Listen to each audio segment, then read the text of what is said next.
Hello, greetings, and welcome. So I can finish. I had pre-prepped my social media posts. There must be an easier way to like cross post a bunch, right? Surely.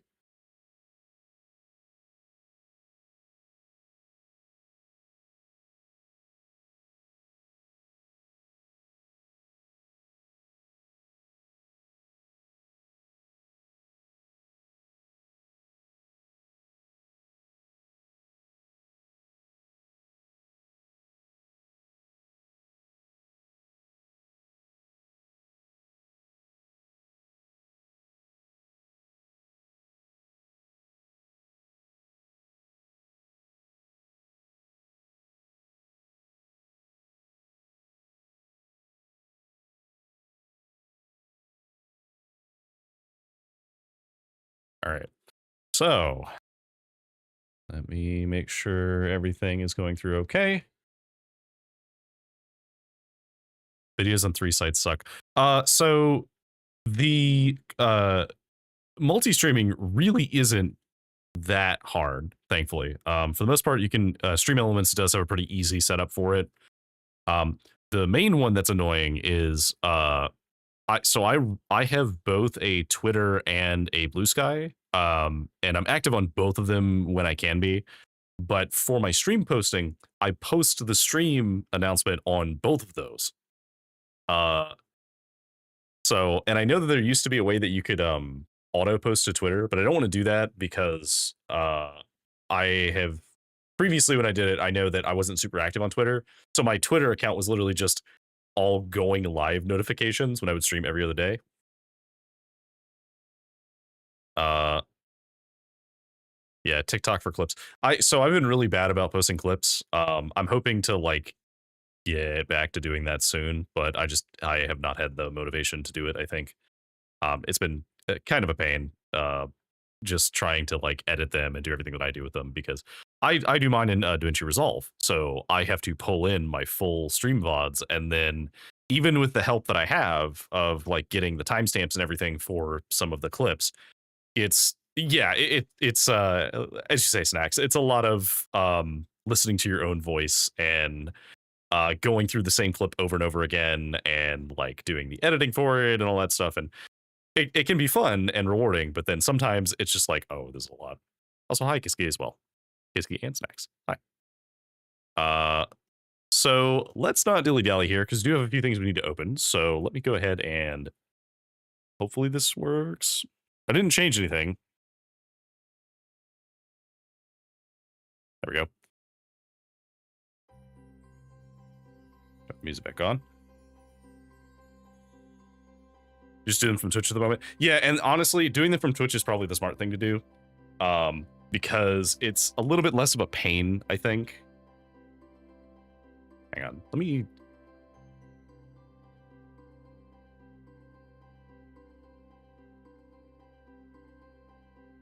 Okay, there we go.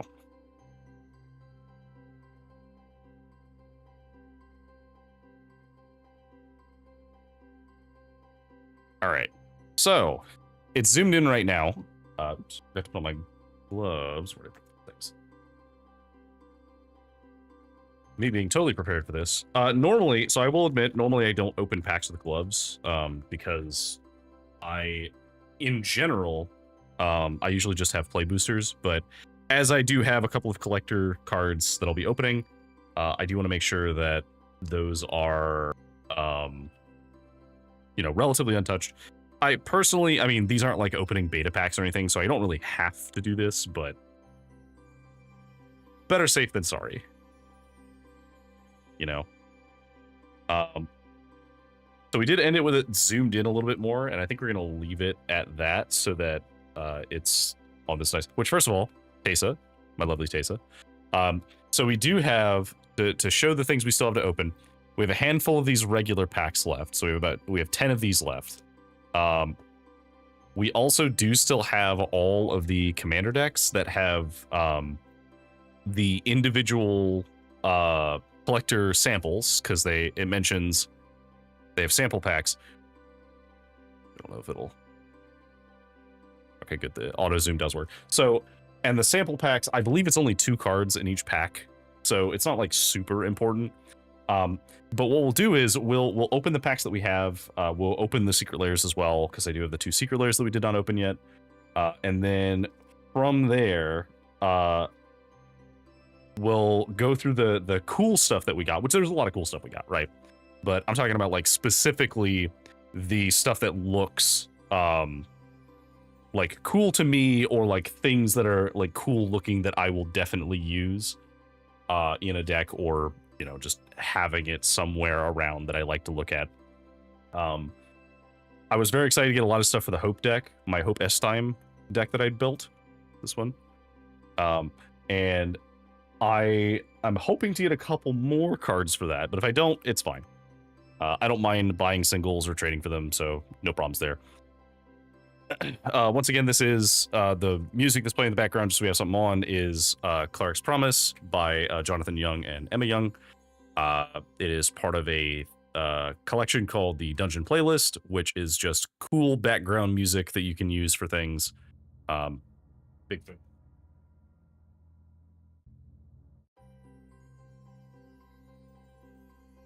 It almost started playing something else because I forgot to to loop it. I do have like other stuff on here I could listen to as well. My main reason I have this looping is because this is the one that seems the closest to like Final Fantasy type music. So, but anyway, let's get to it. Rather than dilly-dallying. Because like I said, if we have time, we can finish this and then potentially do some arena packs, because I do have a bunch of arena packs as well. And maybe we'll play around with like deck building on arena or something. So, very carefully. So we got, we're not going to go through all of the cards because we did already open a lot of these. So like Sephiroth's Intervention, for example, which is very cool, very iconic, but we did already see this one. So same with Gigantode. Same with Stuck in Summoner's Sanctum, which does have really cool art, admittedly. I do really like that artwork. That's Final Fantasy X.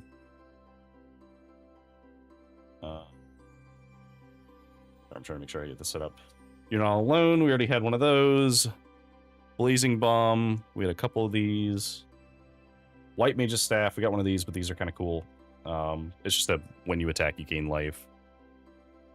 Crossroads Village, which is the Chosen Color Land, one of the towns. Barren Rivalry, which is the Deadly Dispute. And I really like the art of this. I already used Deadly Dispute in several decks. I definitely will be using this one as well. I'm going to set that one off to the side. Coliseum Behemoth. I think we already saw this one. Yeah, it's a 7/7/7, 7 mana, 7/7, with trample and then an ETB to either destroy something or draw a card. Yacht, King of the Dwarves. This one we have not gotten. This one is actually kind of cool. I read about this one. So 2 mana 1/1. It's a Boros, so white-red.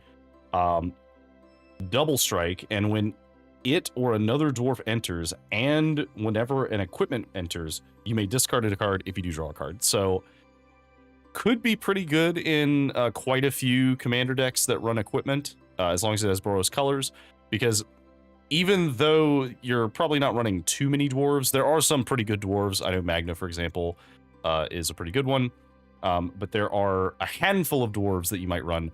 But the fact that it also works off of equipment entering means that it's super good in those decks too, because it's a way to just, you know, card draw for casting spells that you're already going to cast. Poison the Waters, that's a new one. So this is, oh yeah, I remember seeing the art for this on the promo. This is the Hefka poisoning card. This is when he poisoned a town. I don't remember the name of the town, but I do remember he poisoned it. So it's a 2 mana, choose one. All creatures get -1/-1 until end of turn, or someone reveals a card and then you choose an artifact or a creature and they discard it. Pretty good, pretty versatile. I expect that this will get used somewhere. It's good for dealing with a lot of like really small creatures. So Unfortunately, I don't think it's gonna like unseat prowess or anything in standard, but it is potentially pretty good since it can kill a bunch of what would otherwise just be 1/1 creature tokens. So pretty neat. Cerberus, this is one of the new summons we did not see yet. So it is a 4-mana 3/3 dog, one of the saga creatures. Survey 1, and then copy a spell, and then copy a spell twice. I love this card. I love decks that run copying.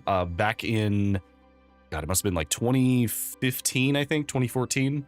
I ran a deck that was, is it Spellslinger? But the entire point was that it was just as many ways to copy spells in blue and red that I could. So I had, you know, Reiterate, Twin Cast, like the works, and I loved playing it because I like the idea of getting a ton of value out of spellcasts. That isn't necessarily Storm. Like Storm decks are cool, but I like I guess it would be Magecraft, right? Where you're trying to cast and copy a bunch of spells. But I didn't really use Magecraft triggers either. So this card, I really want to put this in a deck because this seems like it'd be a lot of fun. Unfortunately, it wouldn't go in the VV deck because, well, maybe it would, but the VV deck wouldn't really get that much value out of it because you're not casting the spells, they're just copies. So, but we'll see. I do like that. Another summon we haven't seen yet, Esper Rama, 4-mana 3/3 wizard. Judgment Bolt, so deals damage equal to the number of non-creature, non-land cards in your graveyard to target creature and opponent controls. And then wizards get +1/+0. So not like crazy good, but it can be an interesting type of removal in the right deck. I could see this in a few commander decks for like a maybe in a mono red commander deck, or like maybe like wizard tribal, something like that. Could be kind of interesting. This is the Golgari Town, which we've already seen. And then we have the Dragoon Hero, and also a treasure token.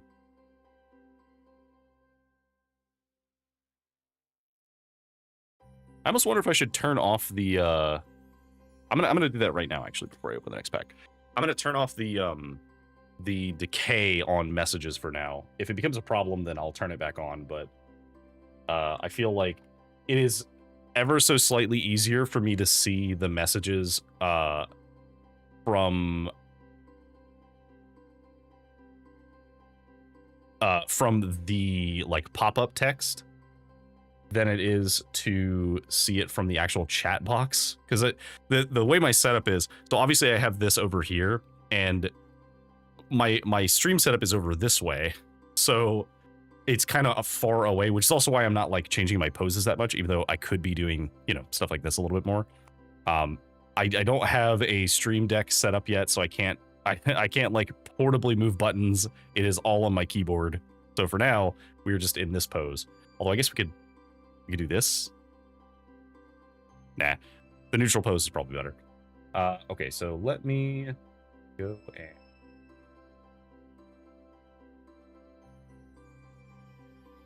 thankfully it's very easy to change the timing on these.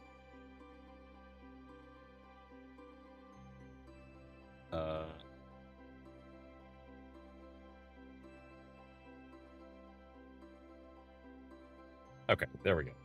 So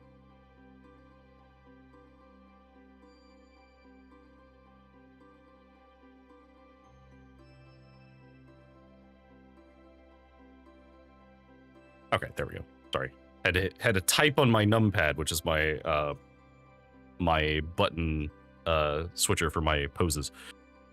Okay, so that should hopefully, I think, as long as it updated correctly, it should show the chat forever. Speaking of showing the chat forever, hello Lilac. What do we have here? We are opening some Magic cards, and then maybe playing some Arena if I have time. So, because I have a bunch of Magic cards. These are the leftovers from yesterday when I was streaming, but I have a bunch of Magic cards in the new Final Fantasy set that I'm very excited about. Let me just all right.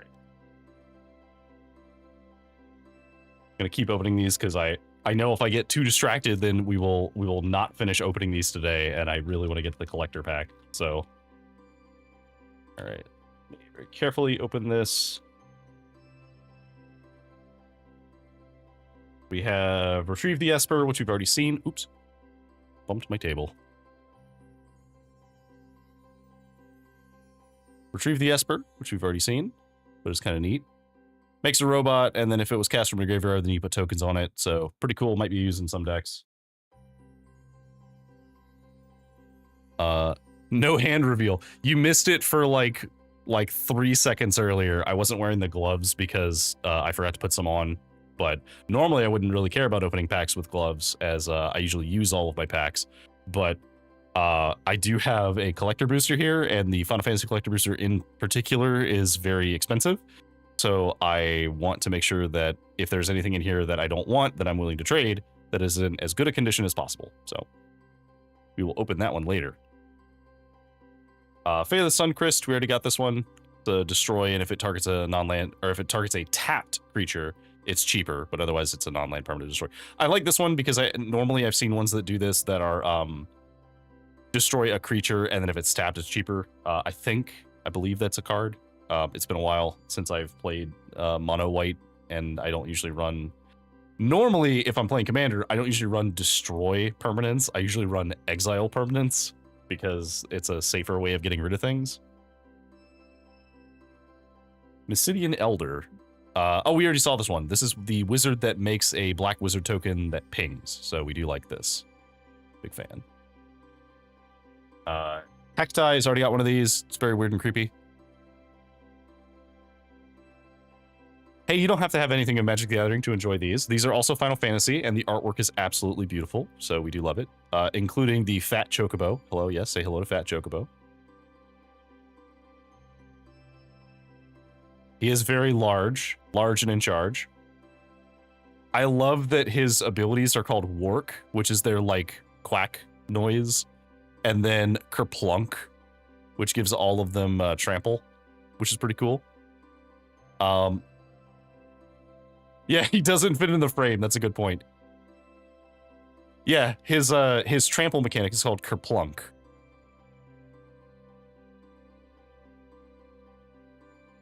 Sage's Nulitz, which is the Sage weapon from Final Fantasy XIV. This is the when you attack, you can untap something, which is pretty cool. Another Crossroads Village. Majestic Armor, that's a new one. It's a 4-mana 4/4. When it enters, make a 1/1 hero token. This is cool. So this is a vehicle, and the way vehicles work for those who don't play Magic, or those who have not played Magic in a while.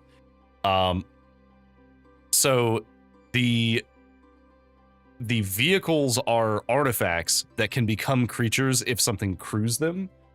So this is a 4/4 that makes something that can crew it, which is very, very cool. Big fan of that. Let them stay fat. Yeah, don't worry. The Fat Chocobo summon is here to stay. It is like a classic as I understand it. So I have not played Final Fantasy XIV in its entirety. I did play it quite a while ago. I started Realm Reborn, and I might have finished it. I don't fully remember if I did or not, but it was, like I said, it was quite a while ago. Maybe someday I'll play it again. Who knows? I do tend to like games like Final Fantasy XIV, so we'll see. Dark Knight's Greatsword, yes.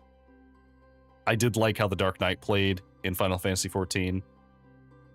+3/+0 Knight, so 3 mana, makes a 4/1.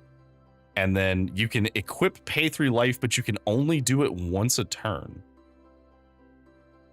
Interesting. Joe Cat somehow convinced you. I heard a lot of good things about Endwalker. Yeah, so Endwalker would definitely be one that I think would be worthwhile.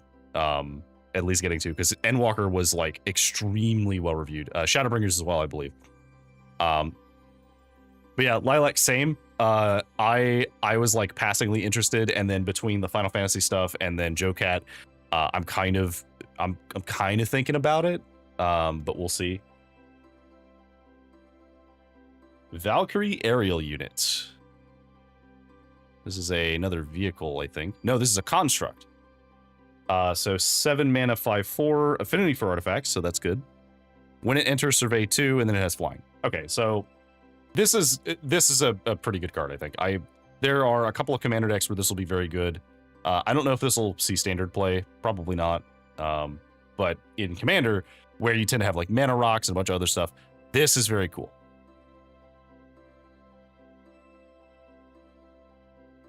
Ultimecia, we got her yesterday. She is very cool. I actually kind of want to build a deck around her because she seems very interesting. But so she was the survey 2, and then if you have 8 or more cards in your graveyard, you can pay 8 mana and transform her. And she turns into Ultimecia the Omnipotent. So she's a like nightmare. And when she transforms, take an extra turn. Which could be very interesting if you have a way of flickering her and then flipping her again. You can just keep getting more turns. Very interesting. Just say she's hot as fuck. Look, some people are into this side, right? Some people like that. And some people are into this side. And we support both of those people.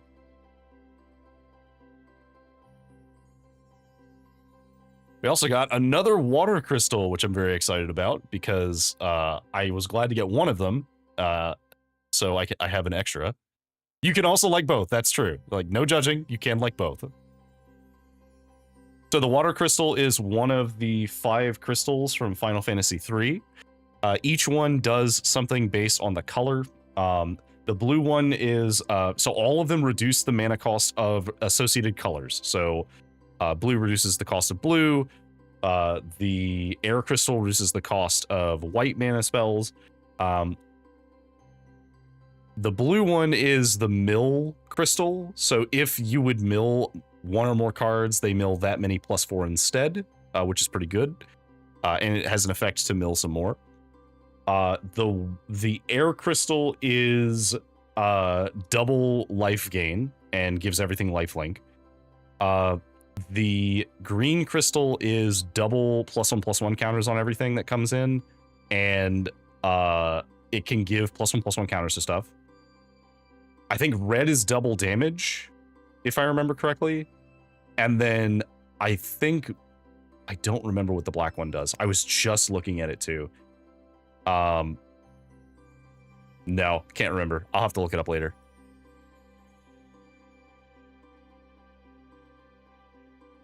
If you're blue, all you gotta do is play blue water crystal. It's true. So it is very good. The thing is, like, it's specifically for a mill deck, so that's why I wanted it for my Hope S-Time deck, because I thought it would be kind of fun to have a deck that had almost no cards that mill besides the actual passive from the commander. But this also makes that passive way more dangerous, because if I gain 1 life, you mill 5 cards, which is pretty good. Tifa's Limit Break. I think this might have been the ones we did not get yet, so we can actually talk about this one.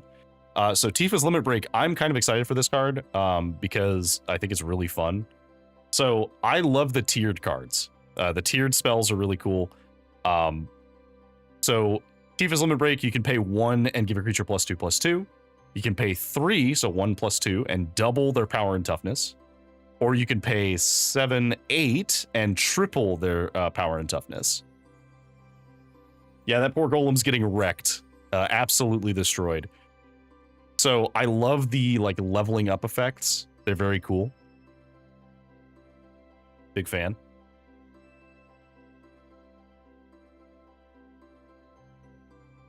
Forest. We do love the full art cards. They're very pretty. The full art basic lands are very nice. And I think we got the same token. Nope, we got the one that has the chocobo on the back. So say hello to the chocobo. one of the landfall chocobos. Yeah, this is a baby chocobo. This is one of the small ones, and they get bigger when you play lands. And of course, we do have the Dragoon hero again. So the cool thing with the hero tokens, let me see if I can get some bullets. So, the hero tokens, if I have them over here. Oh, I think I put them on the bottom of a stack. Oh, here they are. So, the cool thing about the hero tokens is each of the hero tokens is potentially a different hero. From Final Fantasy 14, I believe. I think it's all the Final Fantasy 14 jobs. So, to give you an idea, we have the Bard hero. We have the Black Mage. I don't know if this is Black Mage or Summoner. It looks like it could be either. And then we have what I believe is the Barbarian. Or Warrior. So, I do like that. Also, because it was on top of that stack, I'll show it off again. We did get our lovely Y'shtola art card, which I was kind of excited about. So, I don't know a lot about Final Fantasy 14, but I know Y'shtola is Bae. So, don't at me.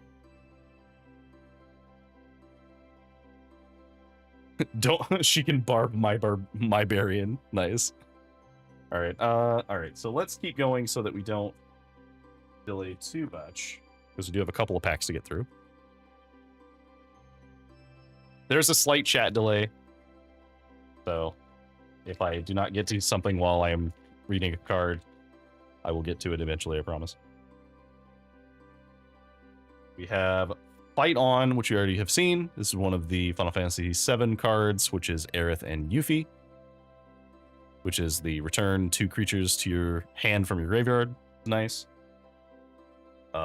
Geistall Greens, this is the flashback that makes bird tokens, so we can get baby birds that get bigger. Magic Damper, this is the hexproof for something, untap it, and also +1/+1.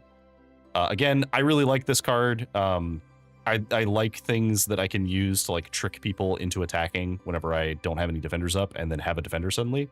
And it giving hexproof is great because it means that they have to kill it immediately, or they're not going to be able to like target it with anything else for the rest of the turn.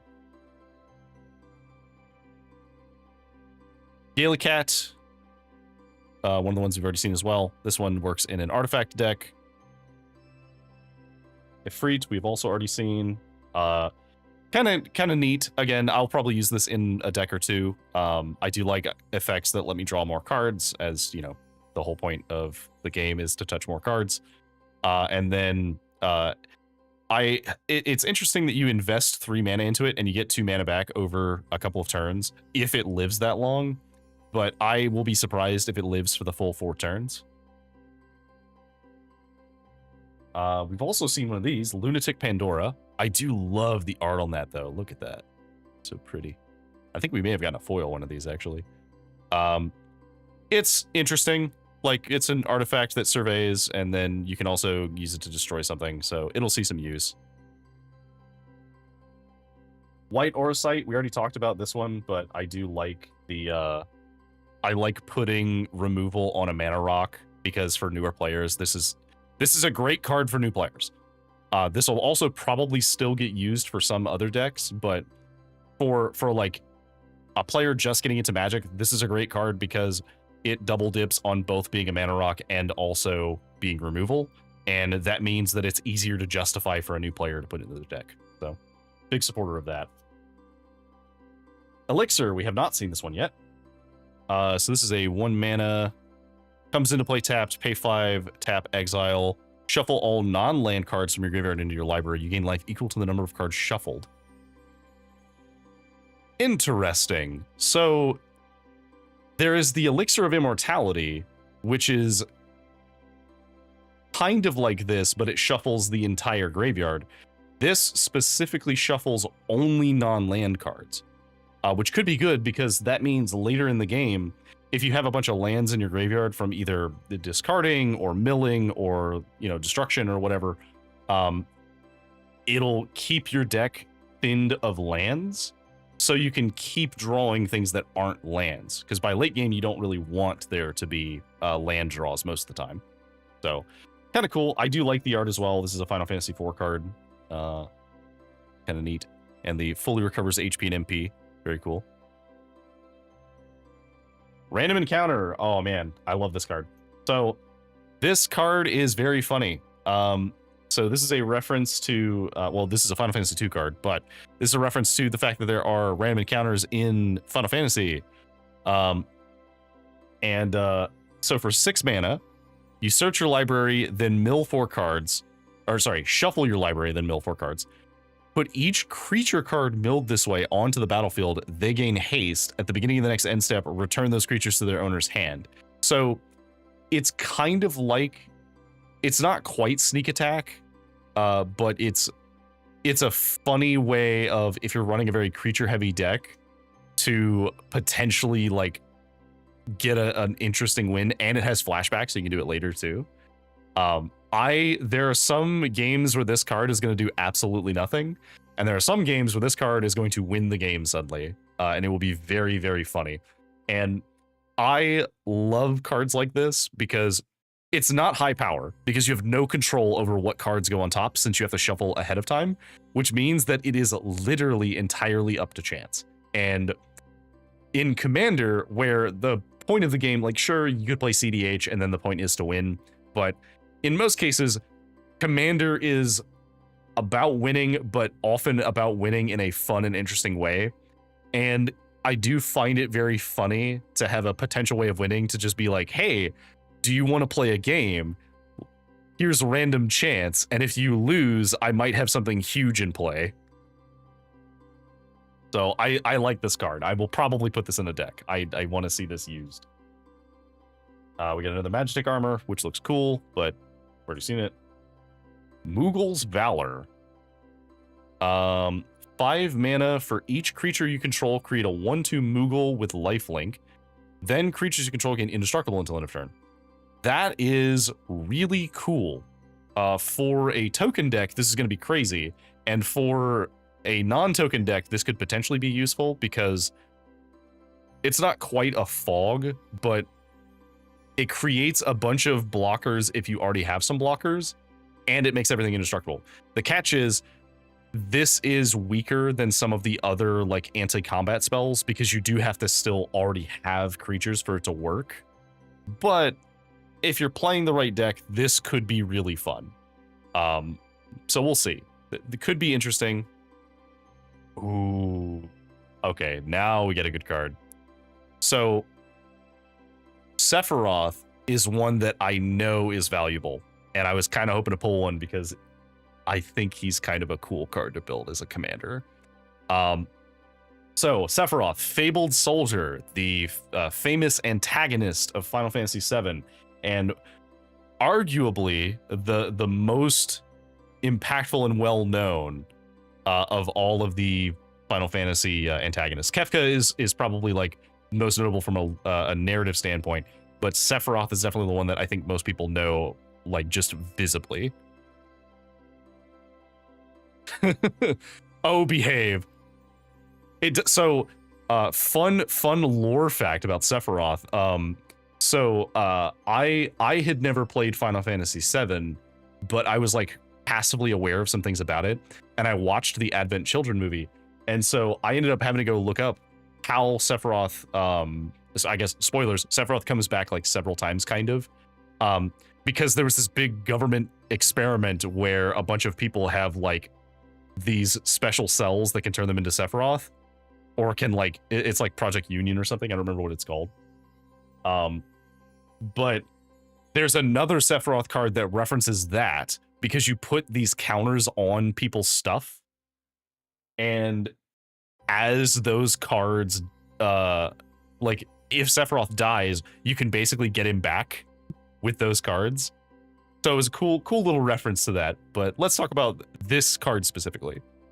So when he enters, you may sacrifice something if you do draw a card.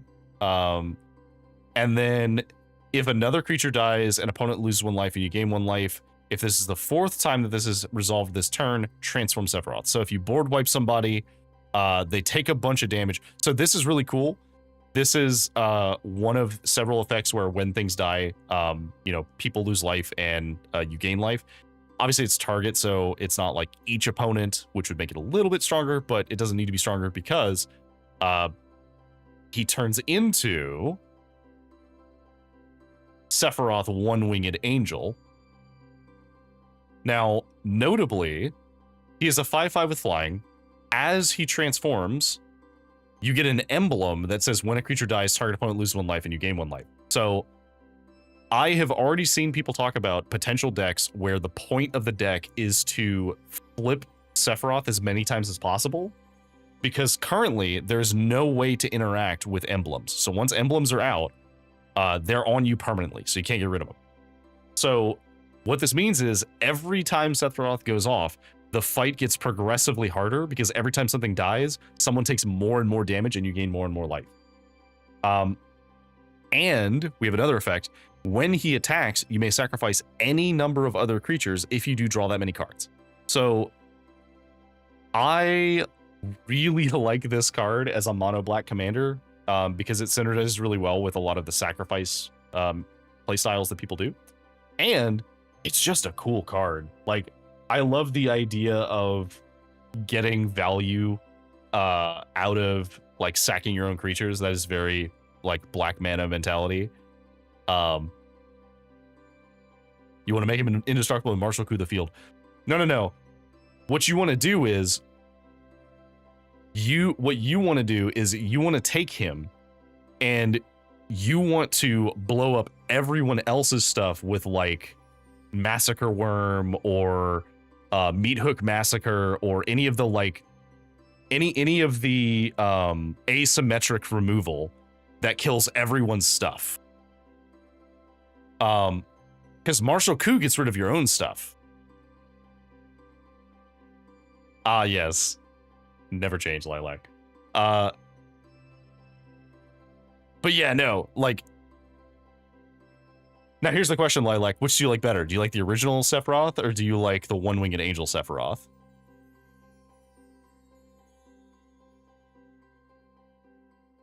Yes, next question.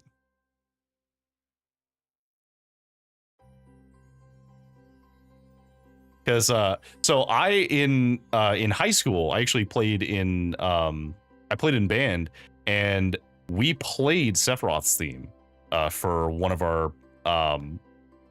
our concerts, which was very fun.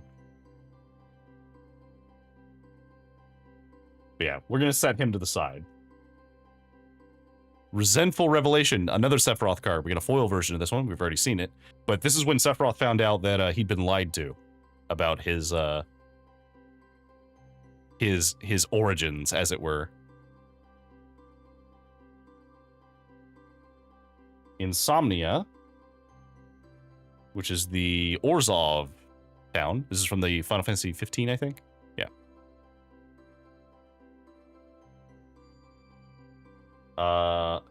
Oh, okay. This is a new hero we haven't seen yet. This is the... Is it Artificer? I don't know what this one is. He looks like he has a gun. And then the backside is copy.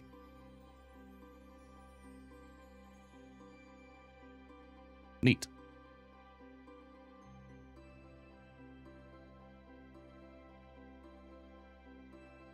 Let's keep going so we can get through some of these. We have Weapons Vendor, we've already seen. The Final Fantasy VII Weapons Vendor.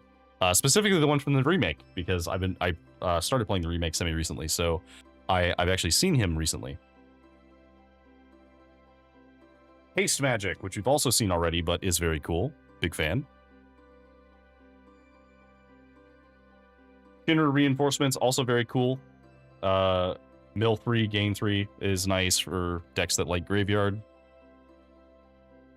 Town Greeter is interesting and has a place in some decks, but you have to run a bunch of towns for this effect to be useful, since odds of getting a town from that are very low.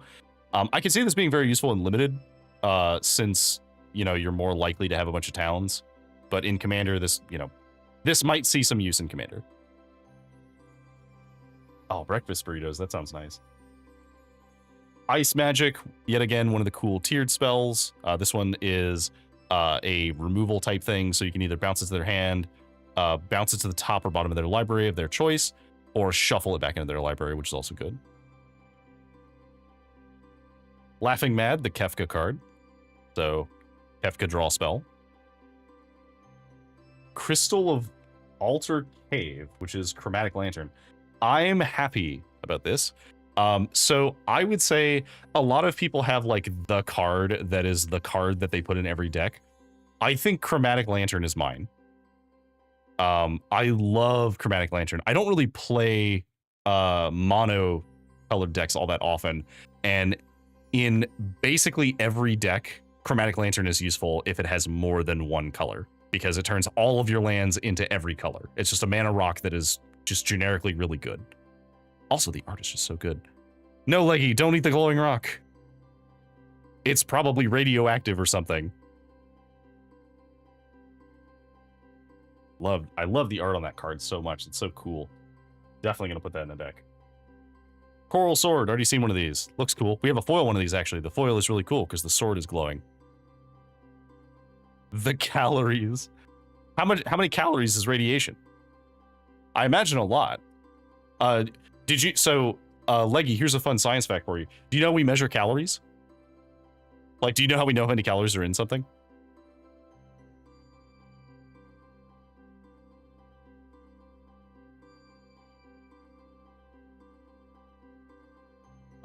Not how well it burns. That is close. It is specifically by, we literally blow it up. Like we have like a mini like calorimic bomb chamber thing that we blow things up in, and that's how we know how individual materials, how much energy they have. It's the potential energy. It is burning, but we burn it by blowing them up, which is the fun part. All right, so Swallowed by Leviathan. This is somebody's kink. Pay 3, choose target spell, survey 2, then counter the spell unless they pay 1 for each card in your graveyard.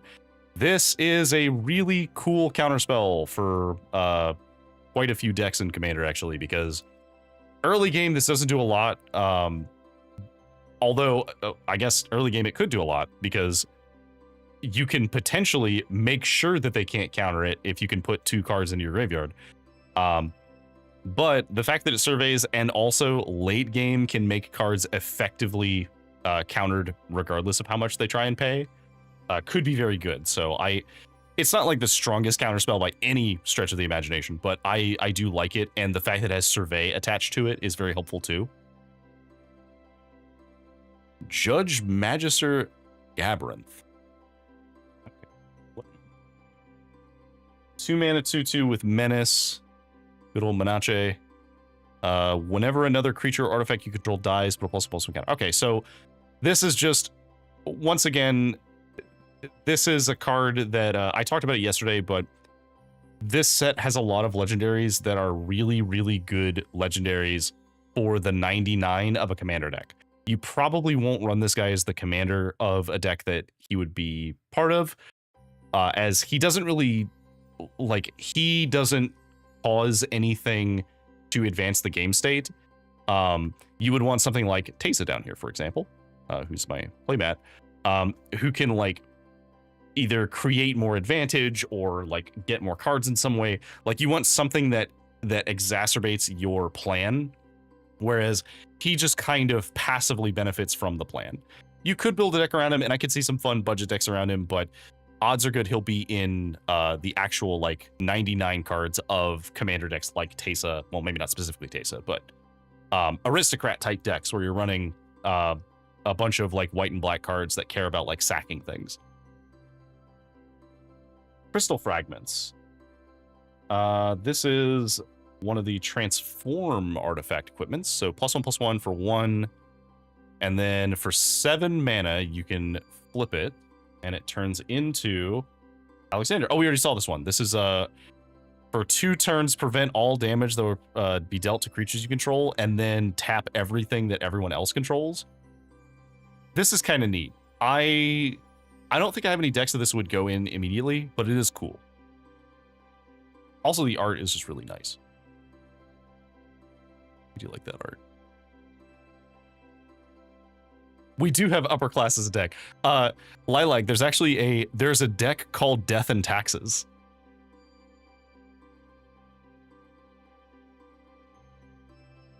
So they're like, yeah. Like some of the decks are pretty straightforward. Like there's currently one that's called Prowess. It's Is It Prowess, which is red and blue, and then the mechanic Prowess.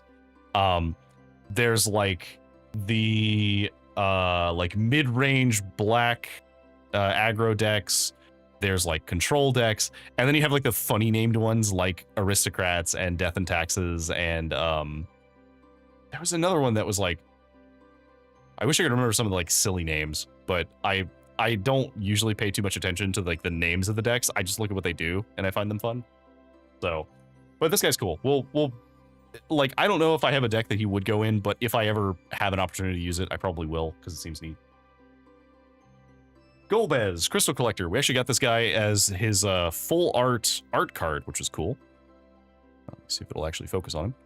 He's a wizard. When an artifact enters, survey 1, and then at the beginning of your end step, if you control 4 or more artifacts, return a creature from your graveyard to your hand. Then if you control 8 or more artifacts, each opponent loses life equal to that card's power. Wow.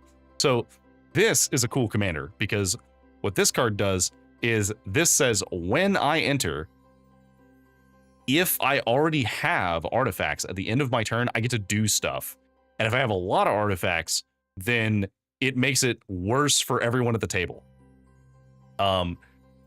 This could be a really cool commander. I kind of want to brew around this to see if I can make it work. One of the things that you would want to do is have a bunch of like really, really cheap artifacts. Your mana rocks would be very useful, since all of your mana rocks also can survey. Because it's only 2 mana, you can get this out on turn 2. So I could see a world where you like turn 1 play a land, pass, turn 2 play another land, Golbez, turn 3 play a land, and then like land Soul Ring into a Talisman and land into, you know, what's another good one? Chromatic Lantern, for example. You could have a Chromatic Lantern, and each one of those is a survey trigger. And then if you can get 4 artifacts in play on that turn, then if there is a creature in your graveyard from the survey, then you just get it to your hand. So you basically just get to draw a creature card, which is kind of cool. So yeah, this could be a really interesting commander. I might actually brew something about him. We got a Foil Town Greeter. The foiling on it is pretty cool. Would you like that? Oh, the beautiful swamp. Look at that.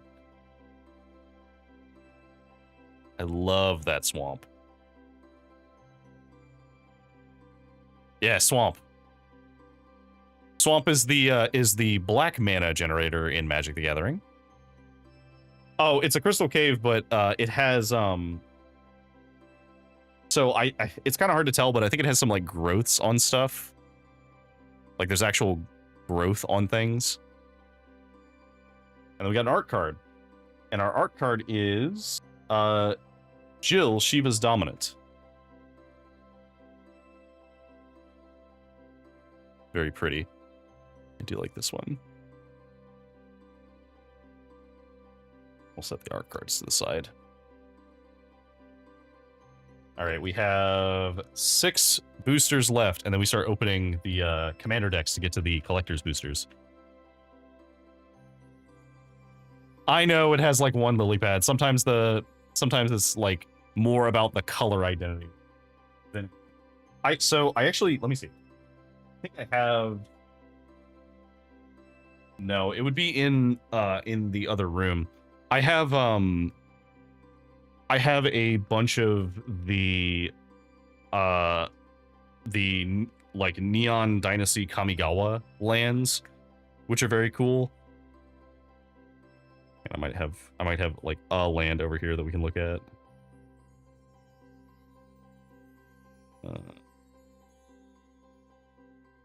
No, I don't. Oh well. I do have a bunch of full art lands because I love full art lands. I use as many full arts in my decks that I can. They are my favorite by far. So, all right. Our man, we got this little weirdo yesterday. We actually got one of him in foil, so we won't really dally on him for too long, but 3 mana, 2/2 flying death touch. You can sack another creature or artifact to get a card with some mana, so kind of neat. Balam T-Rexar. If you like dinos, there you go. It's the Forest Cycle creature of the set. Dragon's Wyvern, which makes a hero. The 2/1 with flying for 3. Put wings on it. Bam, fantasy. Yeah, you're right. But look how cute this thing is. Look at this. You can't hate this guy. Absolutely adorable. Is that a fluffy tail? Pretty sure he has a fluffy tail, too. Flying rat. Yeah, you're not wrong. No, this is a flying rat. Behold, Moogle. It's a flying rat with a squeaky toy on his head. This is the plane cycling card of the set. Kind of neat. I tend to like the land cycles. You see a rugby ball? Yeah, that's fair. I always looked at it like it was a billiard. Like his little billiard that he's balancing on his head.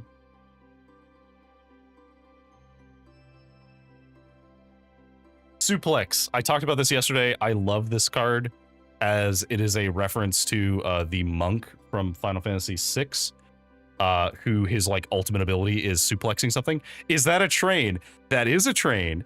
Good observation. In fact, that is a train that is in the set. This is a reference to a famous meme about Final Fantasy VI, where during a fight with the ghost train, you can suplex the ghost train. Oops, I bumped my camera. Which is why it does 3 damage to something, or it exiles an artifact. It's really funny. In fact, hang on, I can go grab the ghost train from the spectrum. Let me grab it real quick. There we go. Not from the pack, it's the ghost train that we got yesterday, but So yeah, so he's suplexing this train. Come on. I think if you look, yeah, so if you look really closely, it's really hard to see because it's very tiny. This is that monk at the front. This is him. So, and the thing to remember is the reason why this works is because, back in Final Fantasy VI, Final Fantasy VI was the last one that was, oh, no, I'm sorry. I think it was Final Fantasy VII, was the last, like, strictly 2D one. No, Final Fantasy VII had, 3D movement. It was, it was still turn-based, but it was 3D. Final Fantasy VI was 2D. So, in Final Fantasy VI, the Phantom Train is just a sprite. And so the way the suplex ability worked is he would leap to the enemy and then he would grab them and jump with them and the sprite off screen and then come back down with them upside down and slam it into the ground.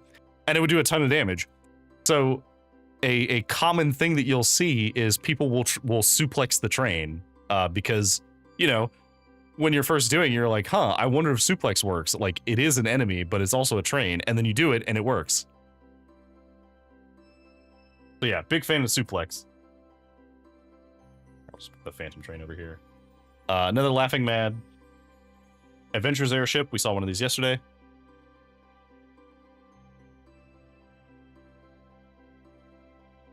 Tina Coup Gourmet. So this is a coup. I think it's how you say that, coup. So it's 3 mana, 2/3.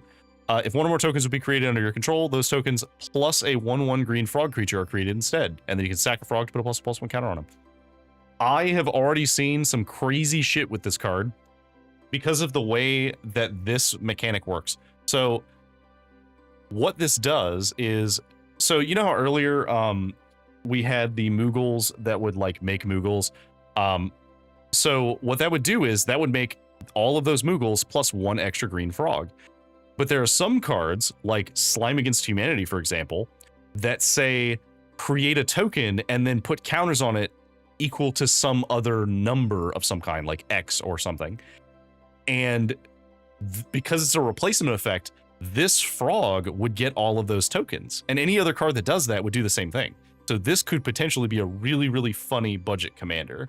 Well, okay, Slime Against Humanity would be the wrong thing to do for a budget commander because it's an expensive card, but there are ways that you could make this commander really funny. Lionheart, which is, unfortunately, this is like a fantastically cool card. This is a Squall's Gunblade, like the like upgraded cool version of his Gunblade. And unfortunately, this is a very disappointing equipment because it is a 4 mana 2 equipped +2/+1, and when it enters, deal 2 damage to any target. Really not that impactful.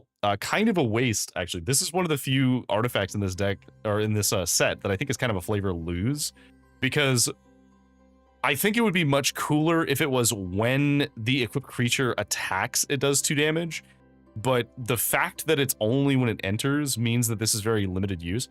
Now, obviously, like, every card can't be good because then, like, you have to have cards that are bad because you have to have cards that you don't use. And if everything is good, then, like, balance is out the window. But this card feels kind of sad, especially with how good the Buster Sword is. So, like, again, it looks cool. Looks really cool. And we did get a Squall, so we would probably put this in a Squall deck, but it's sad. Rufus Shinra, that smug bastard. So with Rufus Shinra, he's a 3 mana 2/4. When he attacks, if you don't control a creature named Darkstar, create Darkstar, who is a legendary 2/2 white and black dog creature token.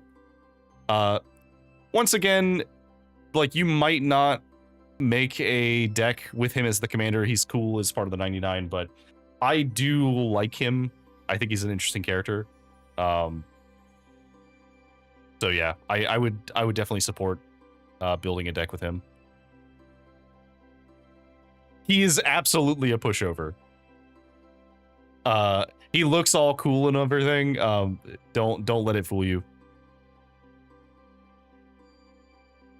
Unexpected Request. So, oh, we already saw this yesterday. So this is a really cool card.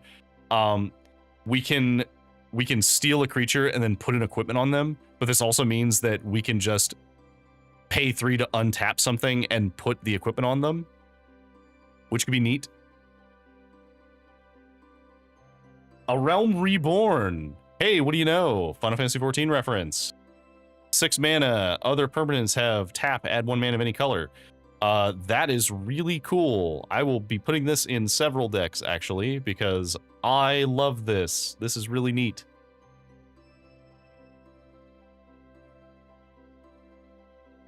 Hey, look, a foil Rufus Shinra.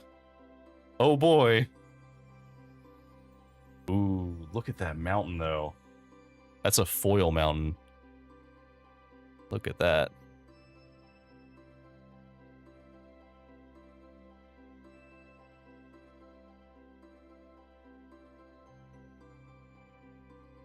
This one is definitely the summoner, I believe. Maybe it's the, oh god, what is the Astrologian? And copy.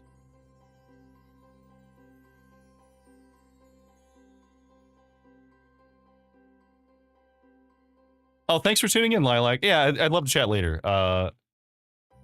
Would be happy to chat. I know we have, like, various things going on, so I've been out of town for a bit, and I know you've been busy with stream, but yeah, would love to chat. So, hope you have a good time. Bye. All right, so Dwarven Castle Guard, already saw one of these guys. Thunder Magic. This one is, again, it's cool, but unfortunately the fact that it only deals damage to a creature does mean it's kind of limited in use. It'll see some play, I think, but like it's not going to replace anything major. There's another Resentful Revelation. Blitzball Shot, which you already got one of these yesterday, which is just +3/+3 and trample until end of turn, which is cool. Combat Tutorial. Draw 2 cards, put a +1/+1 counter on a creature. Already saw that as well. Adventurer's Airship, saw that. Oh, our first Blitzball. So Blitzball, 3 mana. So it's a mana rock. And then you can sack it and draw 2 cards if someone was dealt combat damage by a legendary creature this turn. So I like this. This is a cool mana rock. I'll probably put this in some decks because what this does is it's a mana rock, but if I ever hit you with my commander, I can then use my mana rock to get cards. And the fact that it's called Goal, I feel contractually obligated to scream this out if I ever hit somebody and then crack it. Because that, that just feels fitting. It's like if you're playing with Tarkir dragons and you don't yell behold whenever you're beholding something, like you have to do it. It's important. So yeah, Blitzball, very cool card. Newfound Adventure. Oh, this is a Farseek. Okay. Well, the art on this is very pretty. Look at that. That is a Final Fantasy 14 card. That is very cool. Always happy to have Farseeks. Farseeks are very useful. I use them in most decks, I think, that have green. I will use a Farseek, so I have to have another copy. Delivery Moogle. First time we've seen this guy. When he enters, so 4 mana, 3/2 flying. When he enters, search for an artifact with mana value 2 or less from library or graveyard. Oh, or graveyard. Reveal it and put it in your hand. Okay. So this is actually really good, potentially, because this lets you tutor for up to 2 mana or less artifacts. Now, 2 mana artifacts aren't like game changing, but they can be pretty good. And this also means that you can like recycle some of the things like Explorer's Map, for example, right? So there are like ways that this can be very useful. And because it's in white, white has a lot of cool flicker effects, so you could like keep doing that to get him. Would be neat. Opera Love Song. I was actually hoping to get one of these. This is a kind of neat card. 2 mana instant. Exile the top 2 cards of your library. You may play them until your next end step. And then 1 or 2 creatures get +2/+0 until end of turn. So this is the Final Fantasy VI card. I do like things that give me choices. I always like choice cards, and specifically ones that I like the exiling the top cards. It's a shame that it's the next end step. We had a similar card that did this yesterday, where that does limit the use, but because you can do it on someone else's turn, you can exile the top 2 cards and potentially use them then. So I do want one because I do have a deck that this would be useful in, but I'm not expecting it to do like a ton of value in other decks. Poo Poo UFO. This was a card that was a little bit Cryptic Command and Bant Charm are your jam. I love all of the charms. I love the charm cycle. The charm cycle is like one of my favorite things because I love the idea of color wedge or color identity spells that just do a lot of things from that archetype. So I like Bant Charm, I like Archdruid Charm, I like, Boros Charm, like all the charms are interesting to me. So Poo Poo UFO. This was one that I saw a lot of people dislike the art in the name. It is a very clear reference to Final Fantasy VIII. So it's not like it's out of place in Final Fantasy. But it is kind of weird in Magic. So however, it's also really good because you can pay 3 to make it have power equal to the number of land or towns that you control. So if you're playing a deck that has a lot of towns, it's good. and you can tap it to put a land from your hand onto the battlefield. So for things like the Tifa deck, where you want to have a bunch of lands entering the battlefield to double her mana, or not double her mana, double her power, this card is potentially very helpful. So I might use this if I build the Tifa deck. This could be kind of interesting, but we'll see. Summon Titan. Okay, so 5 mana, 7/7. Mill 5, return all lands from your graveyard to the battlefield tapped. And then until end of turn, target creature you control gains trample and gets +X/+S, where X is the number of lands you control. This would be really, really, really good in the Tifa deck, because you could potentially get a lot of value out of it, because returning all lands from your graveyard to the battlefield means you could return all of the fetch lands and all the fetch lands that you got. So you could go get all of your fetch lands back, and then on the turn that you would crack all of your fetch lands to try and get a win, you also get a huge buff to Tifa. So this could be really good. I'm a little afraid that somebody's going to use this on me. And it's a 7/7 with reach and trample, which is also just, unsurprisingly good for green. Loporrit Scout. Foil. When it enters, creature gets +1/+1 until end of turn. Okay, so, I think we saw this one yesterday. It's just when other stuff enters, it gets bigger, but only until end of turn. So it's okay.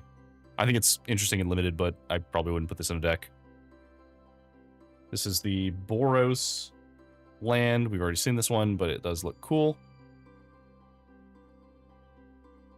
Angelo. Oh, this is the dog from Final Fantasy VIII, I believe. Look at him. Look at the precious baby. Oh, we do love a good dog token.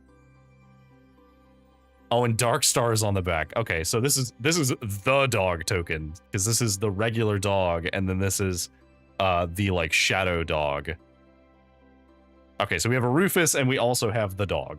So we will put it on Angelo, because Angelo is a good bean.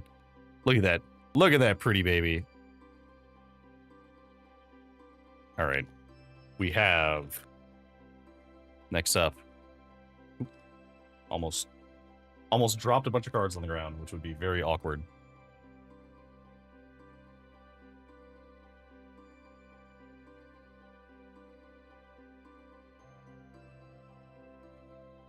Okay. Namazu Trader. Yeah, got him already. Airship Crash, got one of those. Retrieve the Esper, saw that earlier. Fate, saw that as well. Red Mage's Rapier. We saw this, but it is cool. Vane's Treachery, saw one of these yesterday.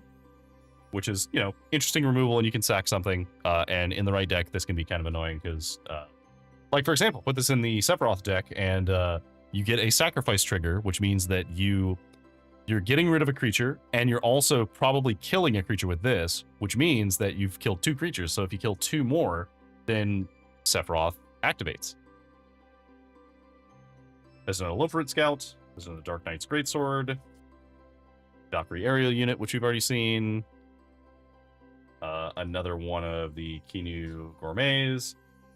The Emperor Palamecia, which we saw yesterday, but it is cool. This is one that I'm thinking I might want to build a deck around, because I've seen a lot of 4 mana value non-creature spell casting cards, which seems kind of interesting. Which is the Lord Master of Hell. And this is deals damage equal to the number of non-creature, non-land cards in your graveyard. Kind of interesting. Summon Primal Odin. So 6 mana, 5/3. Gungnir, destroy target creature and opponent control. So it's a comes into play and destroys something.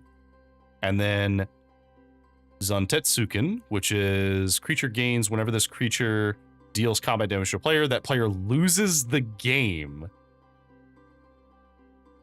What? I'm sorry. What? What? Excuse me? So let me get this straight. If we have Primal Odin in play, and we have the Blade of Selves, which puts Myriad on him, so he would make copies of himself. Okay, no, that would not work. Okay.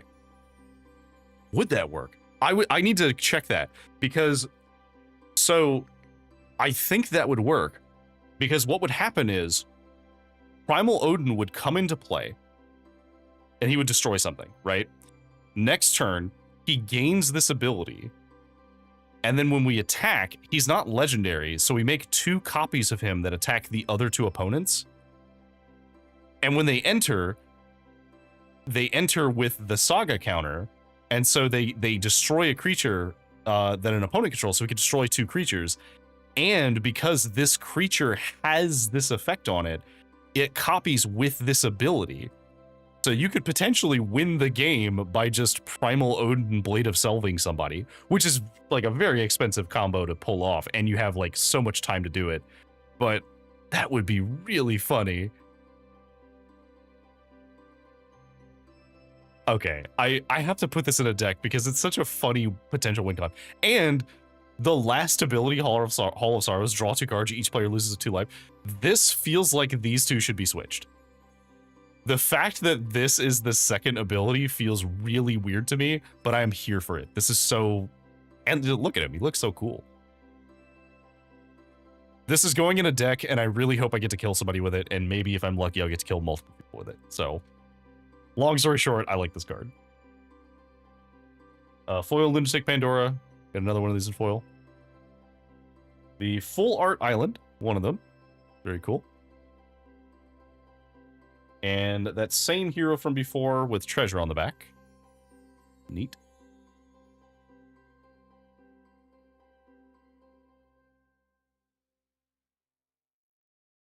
We're making good time. We have... This is 3 packs left, so we're on the third to last. Paladin's Arms. This is the Paladin equipment. +2/+1 ward and knight, so that's neat. This is the Sabo Tender, one of the cacti people. When a land enters, deals damage to each opponent. That's neat. Undercity Dire Rat, we already saw these. When it dies, make a treasure token. Chocobo Kick, saw one of these too. Just deals damage, and then you can kick it to do double damage, which is nice. Dreams of Laguna, we saw this as well. This is a survey, draw a card, and then it has flashback. That's cool. Leopard Scout, got another one of those. Faint Treachery, got another one of those. Black Waltz number 3. There we go. So not a crazy card, but it is a cool card. This is one of the Ascended Black Mages. So normally Black Mages are 0/1s that do 1 damage to everybody if you cast a non-creature spell.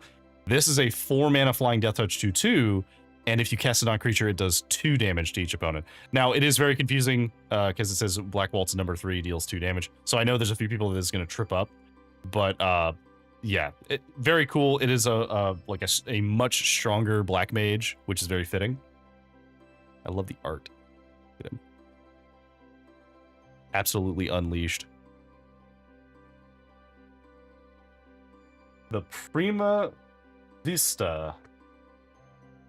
Legendary vehicle. 5 mana, 5/3. Flying, crew 2, and when you cast a non-creature spell, if at least 4 mana was spent to cast it, it becomes an artifact creature to land turn. Okay, so this is another 4 mana does a thing. In this case, it becomes a creature, so you don't have to crew it. Kind of neat. Evil Reawakened. Return target creature from graveyard to the battlefield with 2 additional +1/+1 counters on it. So this is a 5 mana reanimate spell. Cool. We love reanimate. X-Death, Void Warlock. 3 mana, 3/3. When it enters, gain 3 life. At the beginning of your end step, if there are 6 or more permanent cards in your graveyard, transform X-Death. Neo X-Death. Dimension's End. Neo XX power is equal to the number of permanent cards in your graveyard. So in a Golgari deck, this is very good because what this means is this creature is going to transform every time it comes into play until somebody removes your graveyard. So I don't know if I would run it as a commander, although it could be a cool budget commander, I think. Because it doesn't like accelerate your deck at all, but it does just get stronger as the game goes on. So it could be worth. Y'shtola rule. Oh, we got the main set Y'shtola, which we do like. So 6 mana, 3/5. I was really hoping to get one of these. She is very interesting. She's the first card of her kind that does this. So, not the first that does the first effect, which is exiling a creature you control and then returning it to the battlefield. That a lot of things do that. This second set is very important. If it's the first end step of the turn, there's an additional end step after this step. Now, there's no other card in the game that duplicates end steps. Obeka duplicates upkeeps, and that has already had some like really cool and interesting decks built from it. Y'shtola is very interesting, but because she's mono blue, I'm curious to see if there's any cool mono blue commander decks you could build with her. Otherwise, she's probably going to be in the 99, and she'll be like the secret secondary commander for a deck that cares about end steps. I played around with having her in the Hope Mill deck because she does double Hope's ability. The thing is, that deck really only has like 3, maybe 4 end step trigger abilities. So this really didn't do very much. So yeah, like it would be cool in that deck, but there's just not enough end step triggers for it to be valuable. But very cool card. This is one that I was really hoping to get a copy of. But we got a foil Omega, which we got the full art one earlier or yesterday. Cool.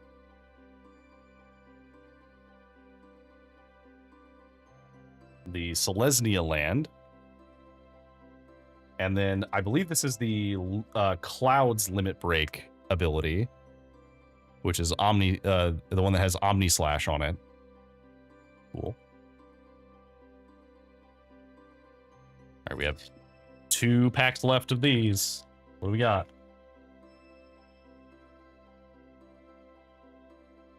No, the Black Mage's Rod. We like these. These are cool. Creature's Wandering. Saw that yesterday. Burn Merchant. Saw that yesterday. Slash of Light. Saw that. Mysidian Elder. Saw that today. Blitzball. Got another one of these. I do want to put these in a few decks, so I like having a few copies of this. Syncopate. Saw this as well. This is a counter for X, which is a cool counter spell. Squall Leonhardt. So we got the Danitha reprint. So this is a pretty good knight commander. Danitha has a couple of decks that I've seen about them. First Strike, Vigilance, Lifelink, and then Aura and Equipment are cheaper to cast. So just generally very good. Could be a good main line in a few decks too. So happy to have the Squall art. Looks very cool. That one on the side. And speaking of Squall art, got another Lionheart. Unfortunately, Lionheart is not very good. We got another Rufus Shinra. Another Unexpected Request. Ishgard, the Holy Sea. This is a really cool Adventureland. I think this is the second Adventureland we've gotten because I think we got the green one first. So the way Adventurelands work is adventures are cards that say you can cast this spell, and if you do, then this becomes exiled, and then you can play this card later. Normally, those were like creatures. But in this case, because you say the creature's on an adventure, so in this case, we now have adventures that are lands. And so this one is you can return up to 2 artifact or enchantments from your graveyard to your hand for 5 mana, which is pretty good. And it also taps for white, comes into play tapped. So the art's kind of neat. A little dark. A little hard to see, but it is cool. Stuck in Summoner's Sanctum, but a foil. We do like that. The Izzet land, Baron, Airship Kingdom, which is the Izzet town. Another of the Bard heroes, which is also a treasure. And this is our last of the regular packs. Let's see what we got. We have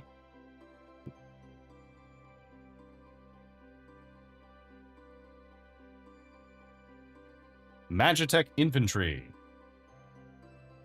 Already saw one of these, a couple of these yesterday, actually. Cool card and limited, probably not that good. Otherwise, I don't think that there's going to be a lot of times where you're going to need like 3 mana to fetch this guy is a lot, even though he only costs 1 to play. So you probably won't play this guy that often, to be honest. Warrior Sword, got one of these yesterday as well, just +3/+2, which is okay. Cornered by Black Mages. This is the Black Mage removal spell. Target opponent sacrifices a creature, creates a wizard token, which pings for 1 when you cast non-creature spells. Notably, this also pings everyone else too, if you already have one. And in the Y'shtola deck specifically, this card creates a black wizard token and also triggers Y'shtola as well. So this is a very interesting card. Goopoo Gardener, which is, we saw one of these yesterday. 2 mana, 1/3 with green mana for tapping. You know, it's fine. It's a Llanowar elf that costs 1 more and has more toughness, so okay, fine. Scorpion Sentinel, we got one of these in foil yesterday, I believe. Adventurers Inn, which is the colorless gain 2 life town. Battle of the Big Bridge. Fatal Push. So this is a pretty good removal. That is a very cool art. See if I can... Final Fantasy V. Destroy a creature if it has mana value 2 or less, or if a permanent left the battlefield this turn, you can destroy a creature that has mana value 4 or less. So, pretty good. That one side. Renoa Heartily. Oh, okay, so this is the one that spawns Angelo. So 3 green and white for a 4/4. When it enters, create the 1/1 white-green dog creature token named Angelo. And Angelo Cannon, whenever she attacks, another target creature gets +1/+1 until end of turn for each creature you control. Okay, so what this means is if you have nothing else in play, she comes out, she's a 4/4. She attacks, and her dog is a 3/3 as well. So you get a 3/3 and a 4/4 for 5. Kind of neat. Queen Brawn, this one is a prowess that makes black wizards on attack. Is Yuna in this? Yuna is. There's a main set card for Yuna, and there is also a commander deck card for Yuna. We actually have the commander decks, so we do automatically get the commander cards. But we don't have the main deck one yet. Queen Brawn. So she's kind of neat. I don't know if I would build a deck around her, as she'd have to be a mono red in Commander, and that would mean that you can't run a lot of the Black Mage cards. So she'd probably be in the 99 if you wanted to run her in that deck. The fact that she makes them on attack is pretty cool. There are a lot of cool things you can do with that. So maybe we'll see. The Gold Saucer, which is the other colorless land we have not gotten from the towns. So tap for colorless, pay 2, flip a coin. If you win, create a treasure token, and then pay 3, sack 2 artifacts, draw a card. So you can gamble. And if you win at gambling, you can draw cards. Cute. Fang, Fearless Lucille. So 3 mana, when 1 or more cards leave your graveyard, you draw a card and you lose 1 life. This ability triggers only once each turn. Oh, and this is the meld card. Okay, so we likely don't have the other card that this melds with, which is Vanille, Cheerful Lucille. Or Lassie. Does this have the effect on it, or... Okay, so it does actually have the effect. So we don't have the art, but we have the effect. Which is, if you get the other one, you can meld it, and it gets Vigilance, Menace, Trample, Reach, Haste, and it's a 7/6. When it dies, destroy target permanent and return target non-land permanent card, or non-legendary permanent card from your graveyard to the battlefield. So that's kind of interesting.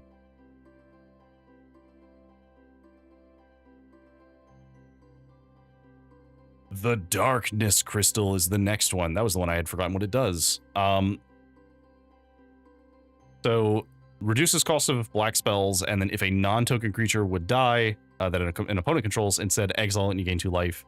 And then you can pay 6 and you can take things that have been exiled by the crystal and put them into play with plus and plus counters on them. So that's pretty sweet.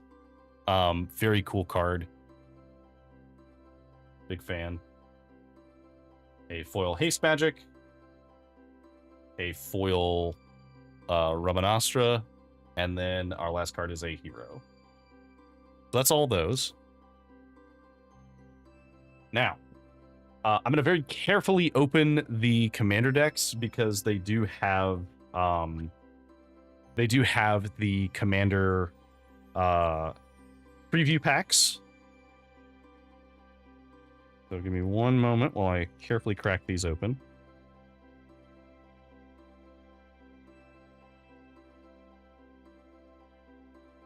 Which I did have somebody ask, like, "Oh, are you gonna open the commander decks because they're collectibles?" It's like, yes, because I'm gonna play them. They look like fun. So all the commander decks do come with these cardboard boxes. If you've never seen them, this is just a deck holding box that has the art of the main face commander, which in this case this is the Final Fantasy X deck. So it has Titus. Let me see if I can get this out of here. Set the cardboard to the side. So as you can see, we have mini versions of the 2 face commanders, or the 2 commanders, because we have Titus and Yuna. We do have the brick of cards. And then, of course, within this, we have a little envelope. Now, this envelope has a collector sample pack. The sample pack only has 2 cards in it, so we're going to go ahead and get all of these before we open them because I don't want to just open one pack and then have to open everything else. They also come with, we're not going to open all of these, but the commander decks often come with these cool explanation pages that tell you how to play the deck. So and it also explains how Commander works. So if you never played Commander before, these are the Commander rules. This is what the deck does. And then on the back, they tell you who the 2 characters are. So in this case, we have Titus and Yuna, as well as the reasoning for why it is associated with the colors, which is kind of interesting and cool. So, so we like this. This is cool. We like these things. Let me go ahead and open these ones. Like I said, this will be one moment as I do have to very carefully tear these open so as to not hurt things. Oh, I already poured through my gloves too, so.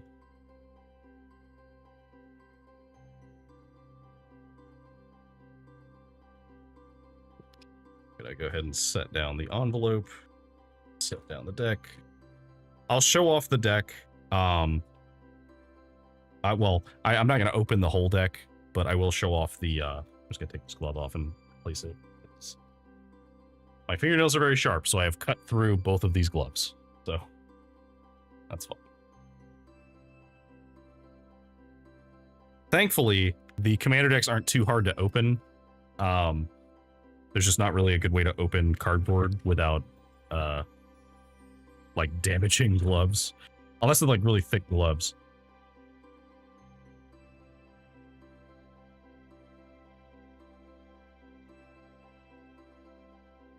It's the Y'shtola deck.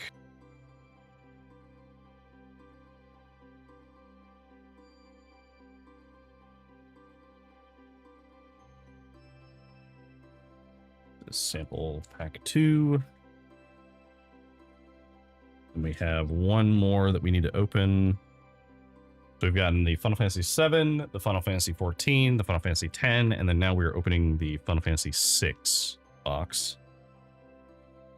And I will start showing stuff on screen again as soon as I can put gloves back on.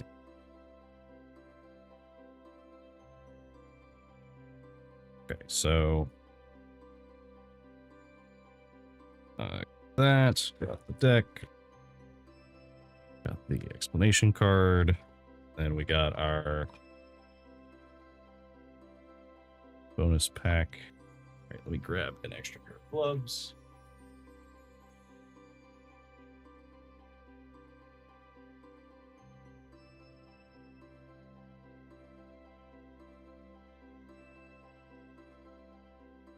Thankfully, the pack came with a couple, so not a big deal. Means I have to take time to put them back on.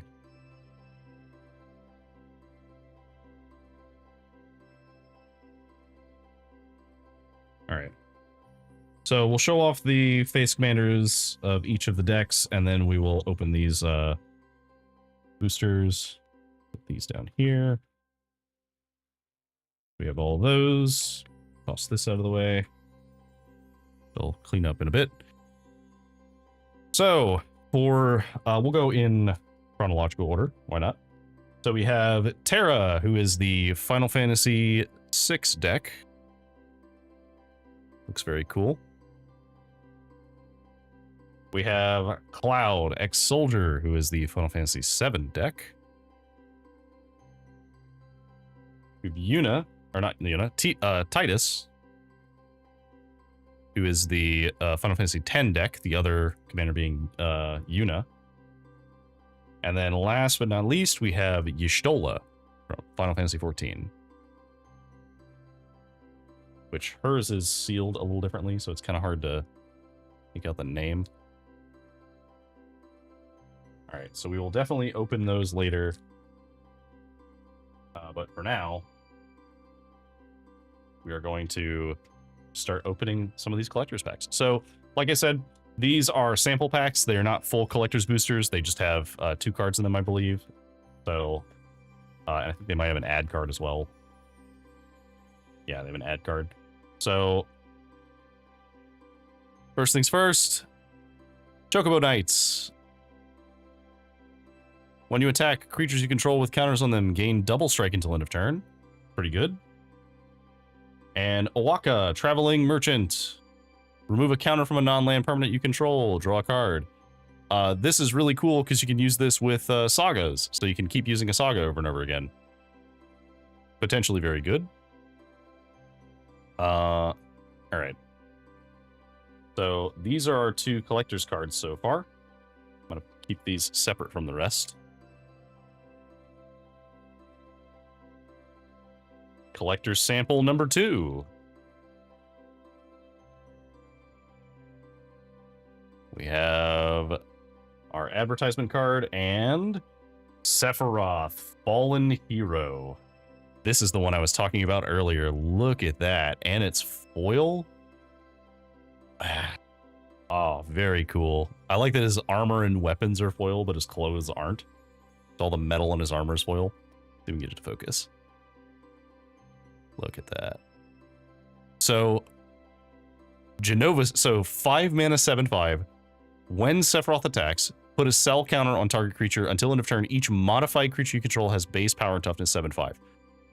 Yeah, foil it struggles with a lot. So modified for reference means things that are enchanted, equipped, or have counters on them. And then sacrifice a modified creature, return this card from your graveyard to the battlefield tapped. So if you have a creature who has like a Skull Clamp, which is a 1 mana equip, you can put that on something and then you can sacrifice it and get Sephiroth back. So he's not indestructible, but he's effectively indestructible. You can just keep getting him back over and over again. And then our second collector's card is Mog, Moogle Warrior, who is one of the Moogles. So 3 mana, 1/2 with lifelink and has Dance at the beginning of your end step. Each player may discard a card. Each player who discarded draws a card. If a creature card was discarded, you get a 1/2 white Moogle with lifelink. If a non-creature card was discarded, you get a +1/+1 counter on each Moogle you control. So, pretty cool. Could be interesting in the right deck. I am actually going to go ahead and sleeve that Sephiroth because I want to make sure that that one is undamaged for sure. Set that one here.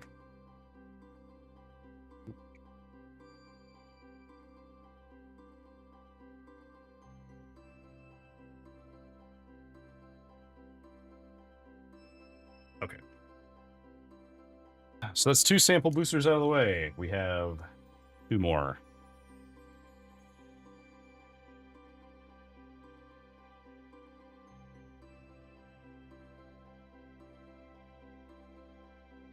Our ad card. Observed Stasis, which is a pretty cool card, so I'm glad to have a foil full art version of it. This is the remove something from combat and then draw a card for each tapped creature, and then it removes all abilities and stops them from attacking and blocking. So, pretty good. Very strong counter for attacking, as you can neuter somebody's commander. You can do quite a lot of tricks with this and draw a bunch of cards potentially. Umaru, Raging Yeti. 6 mana, 6/6 trample at the beginning of your combat. Choose one at random. Other creatures get +3/+0 and gain trample. Discard your hand, draw 4, or deals 5 damage to any target. So, kind of an interesting card.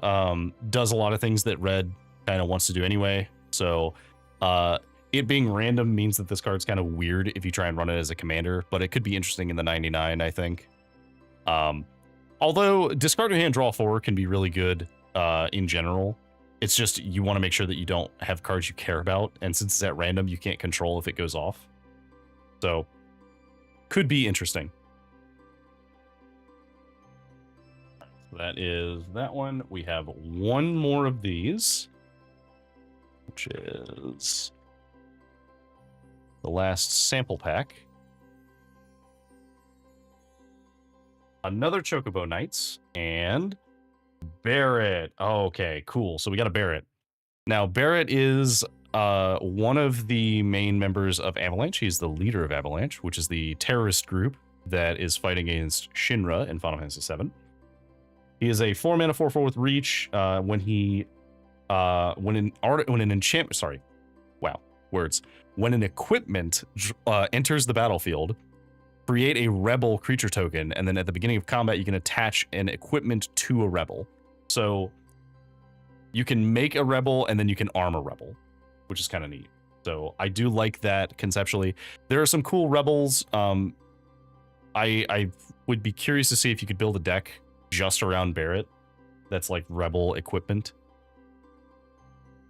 All right. Now here we go. This is the big one. So this is the regular collector's booster. There are 15 cards in here. I don't remember the exact numbers of what it can have. Oh, there we go. So it can have 0 to 3/4 search foils, 8 to 12 traditional foil cards.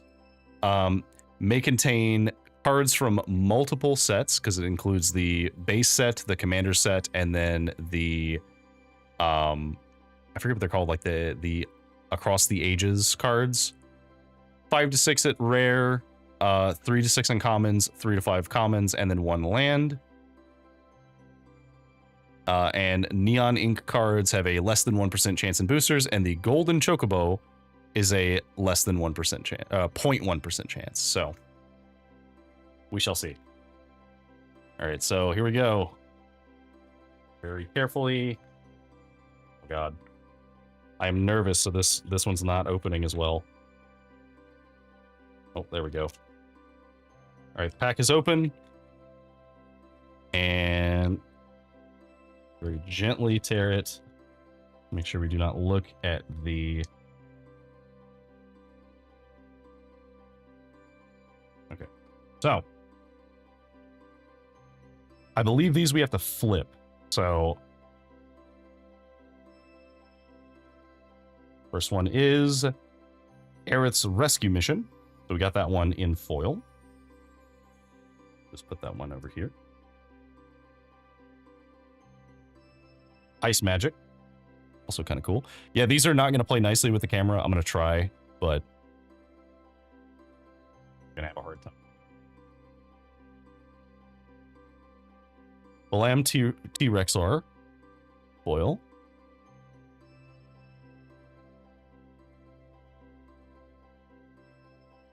The Ordinary Barrett Wallace, who is not from the Commander set.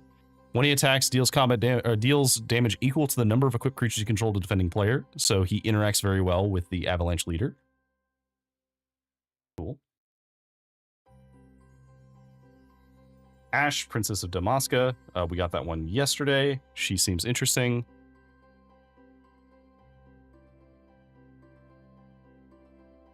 Self-destruct. 2 mana. Target creature you control deals X damage to any other creature and X damage to itself, where X is its power. Very cool.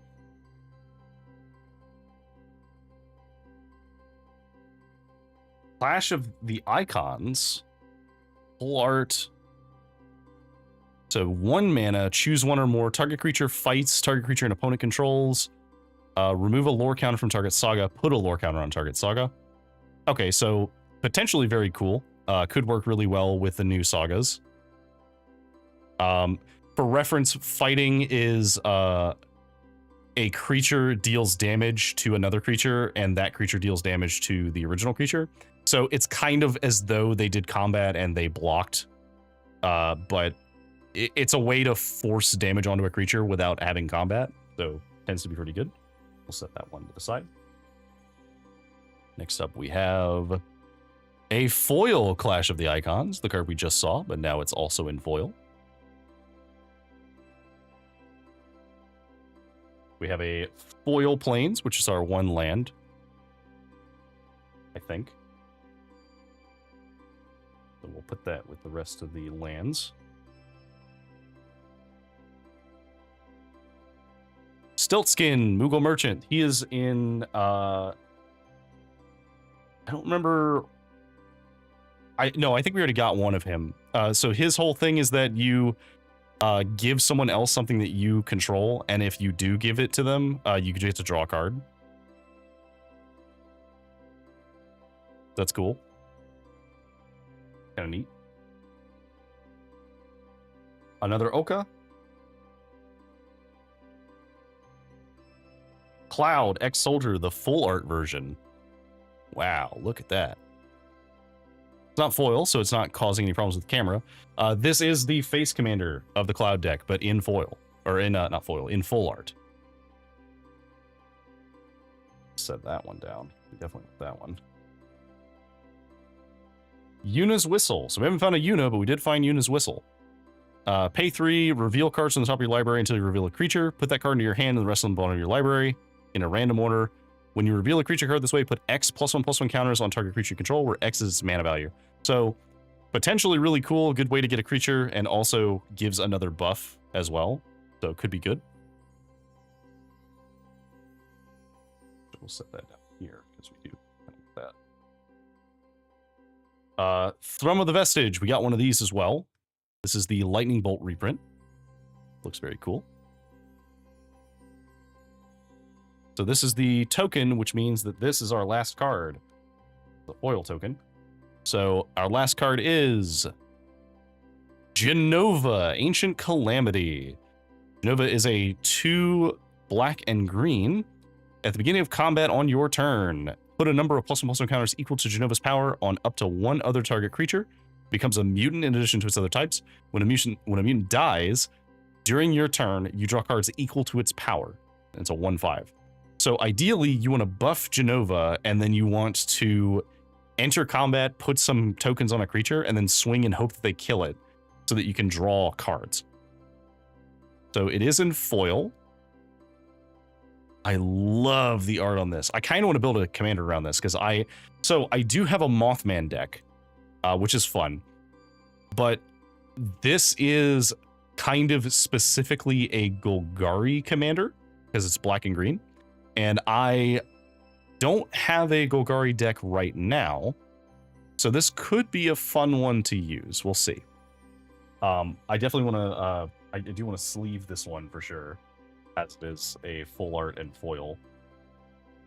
Gently sleeve that. Yeah, Genova from Final Fantasy VII. She is the iconic source of power from the soldier program, or not specifically the soldier program, but from Project Union, I believe is what it's called. And she is Sephiroth's mother. Sephiroth was made from her cells, I believe. Okay. So that's all of those. Let me see if there's any others of these that I want to sleeve. I definitely want to sleeve this Clash of the Icons and the Observed Stasis. Sleeve the Whistle. I'll probably sleeve all of these, but these are just the ones I'm sleeving right now because they're either foils or ones that I know for sure that I want to use.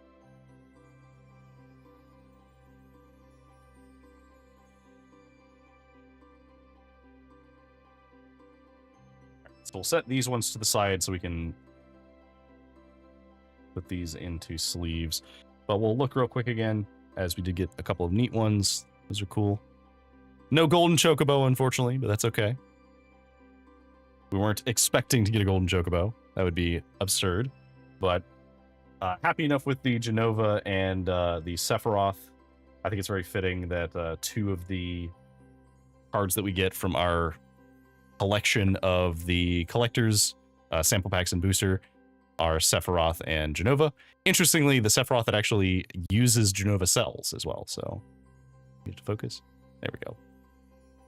Yeah. The foil does not play nicely with the camera, but especially when it's sleeved, but it does look very cool. All right. So, we have two other things that we can open. I am going to very carefully move some of this stuff out of the way first, as I want to... I do want to use this space.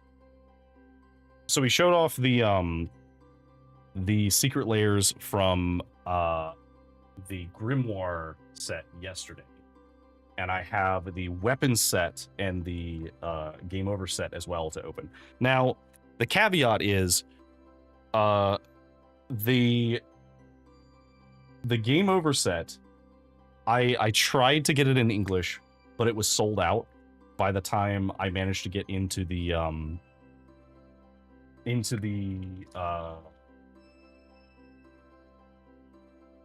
actual cart, like when I could get to checkout. So I could not get the English version of the game over set, but I did get the Japanese version. I do not speak Japanese, so I will have to look at what these cards are supposed to be, because I may vaguely recognize what they do, but I definitely am not going to know exactly what they do. Moving all these cards over here.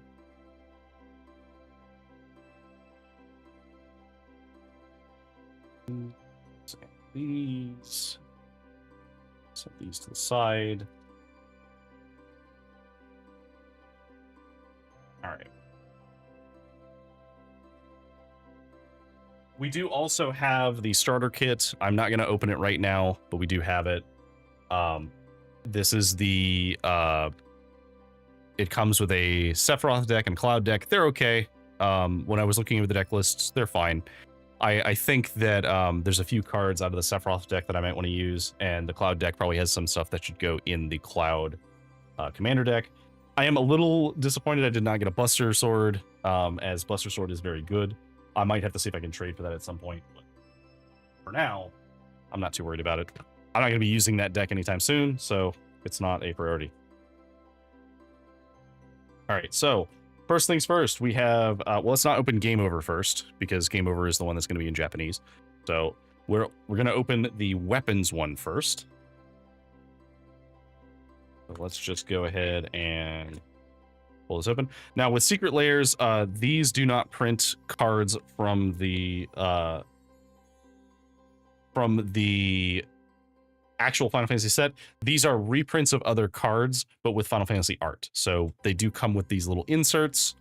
In this case, thank you for being part of Secret Layer. Set that up there. Now when we open it, we have the finest weapons that have inherited the hopes of those who fight. So we have this pack of cards. We will very gently open.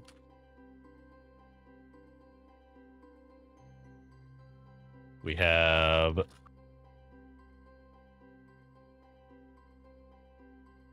Yuna's Sending Staff, which is the Staff of the Storyteller. These are all going to be foil, so these might... Let me see if I can... Hang on. So if I turn off the light...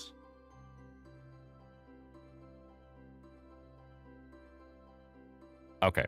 That's a little better. Not a ton better, but I do have to read it on the screen. So... Alright, so Yuna's Sending Staff, which is the Staff of Storyteller. It is a 2 mana. When it enters, create a 1/1 white spirit. When you create 1 or more spirit tokens, put a story counter on this artifact, and then you can remove story counters to draw a card. Pretty good. Clive's Invictus Blade, which is the Blade of Selves, which we were just talking about earlier.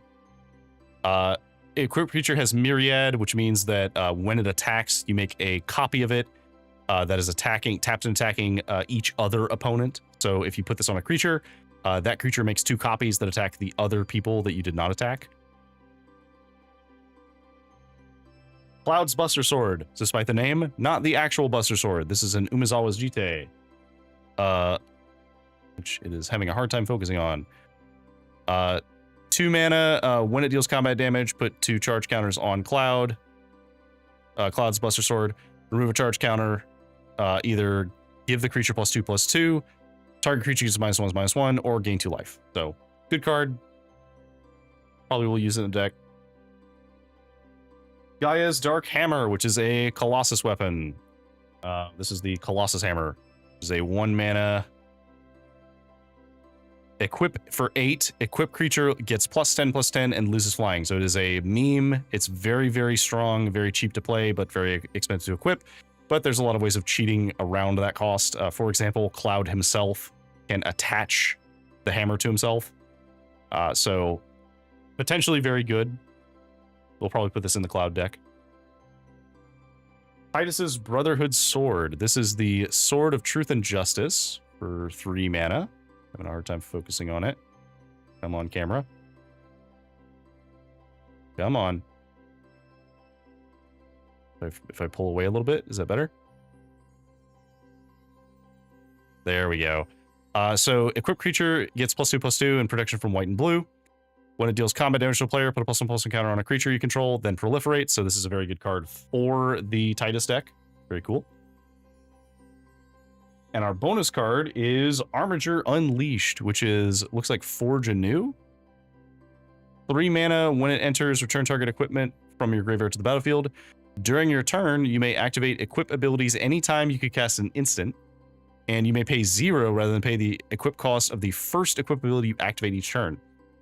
This is really good in equipment decks because you can attach your equipment at instant speed, which means you can move it around to other targets.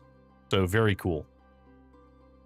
We'll definitely be putting that in a deck. That actually might just end up in the Cloud deck because that seems very good for the Cloud deck. Now we will open the Game Over set. Again, this is in Japanese as we could not get the English one, but that is okay. So I do not know what this says. We have, once again, the Secret Lair. Thank you for being a part of it card. And the pack itself. Now, I am going to pull up what these...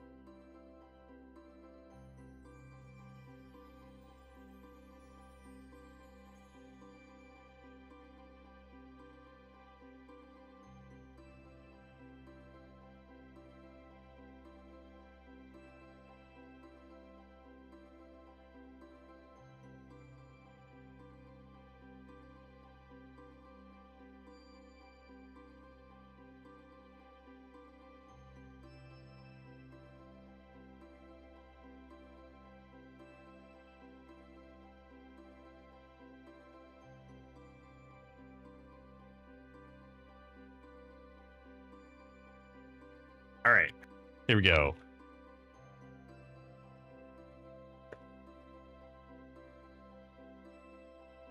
I might see if I can... Here, let me turn this light on so I can read them too. But I'm going to turn down the brightness a little bit. Nope, that's turning up. There we go. We'll see if that works. Okay, so the first card, which looks very pretty, So this is, so I know what this one does. This is Day of Judgment. So Day of Judgment is destroy all creatures for 2 white. So we already knew what this one is. I don't know what the flavor text said.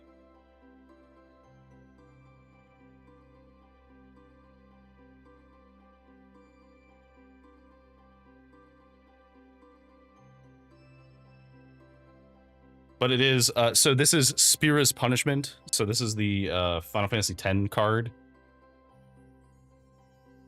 So looks very pretty. This one is Temporal Extortion, or Absorb into Time. Which is, so 4 black, when you cast this spell, any player may pay half of their life rounded up. If they do, counter it. If no one does, you get to take an extra turn. So what this spell does is it's guaranteed at least one person takes half of their life, or you get an extra turn, one way or another. Bonus points if you can make it uncounterable, because then they can't pay the life to do anything anyway. But I love the art on it. It is very cool. Fittingly, it can go in the deck that she is in, because it is a 4-mana spell. It also activates her ability, which is cool. Oh wait, no, it can't. She's actually, that's kind of a shame. She is was she? I'd have to look at it again. Let me go find her.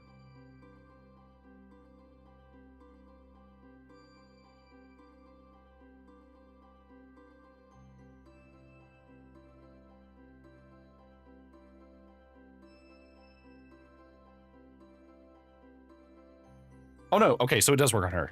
For some reason I thought she was the blue-red one, but no, she's the Demir one. Unfortunately, so her ability does give her an extra turn when she transforms. The downside is that she does not, this is a 4-mana spell, and it would not go into the 4-mana deck that I was hoping it would. But that's okay. Still an interesting card, still cool.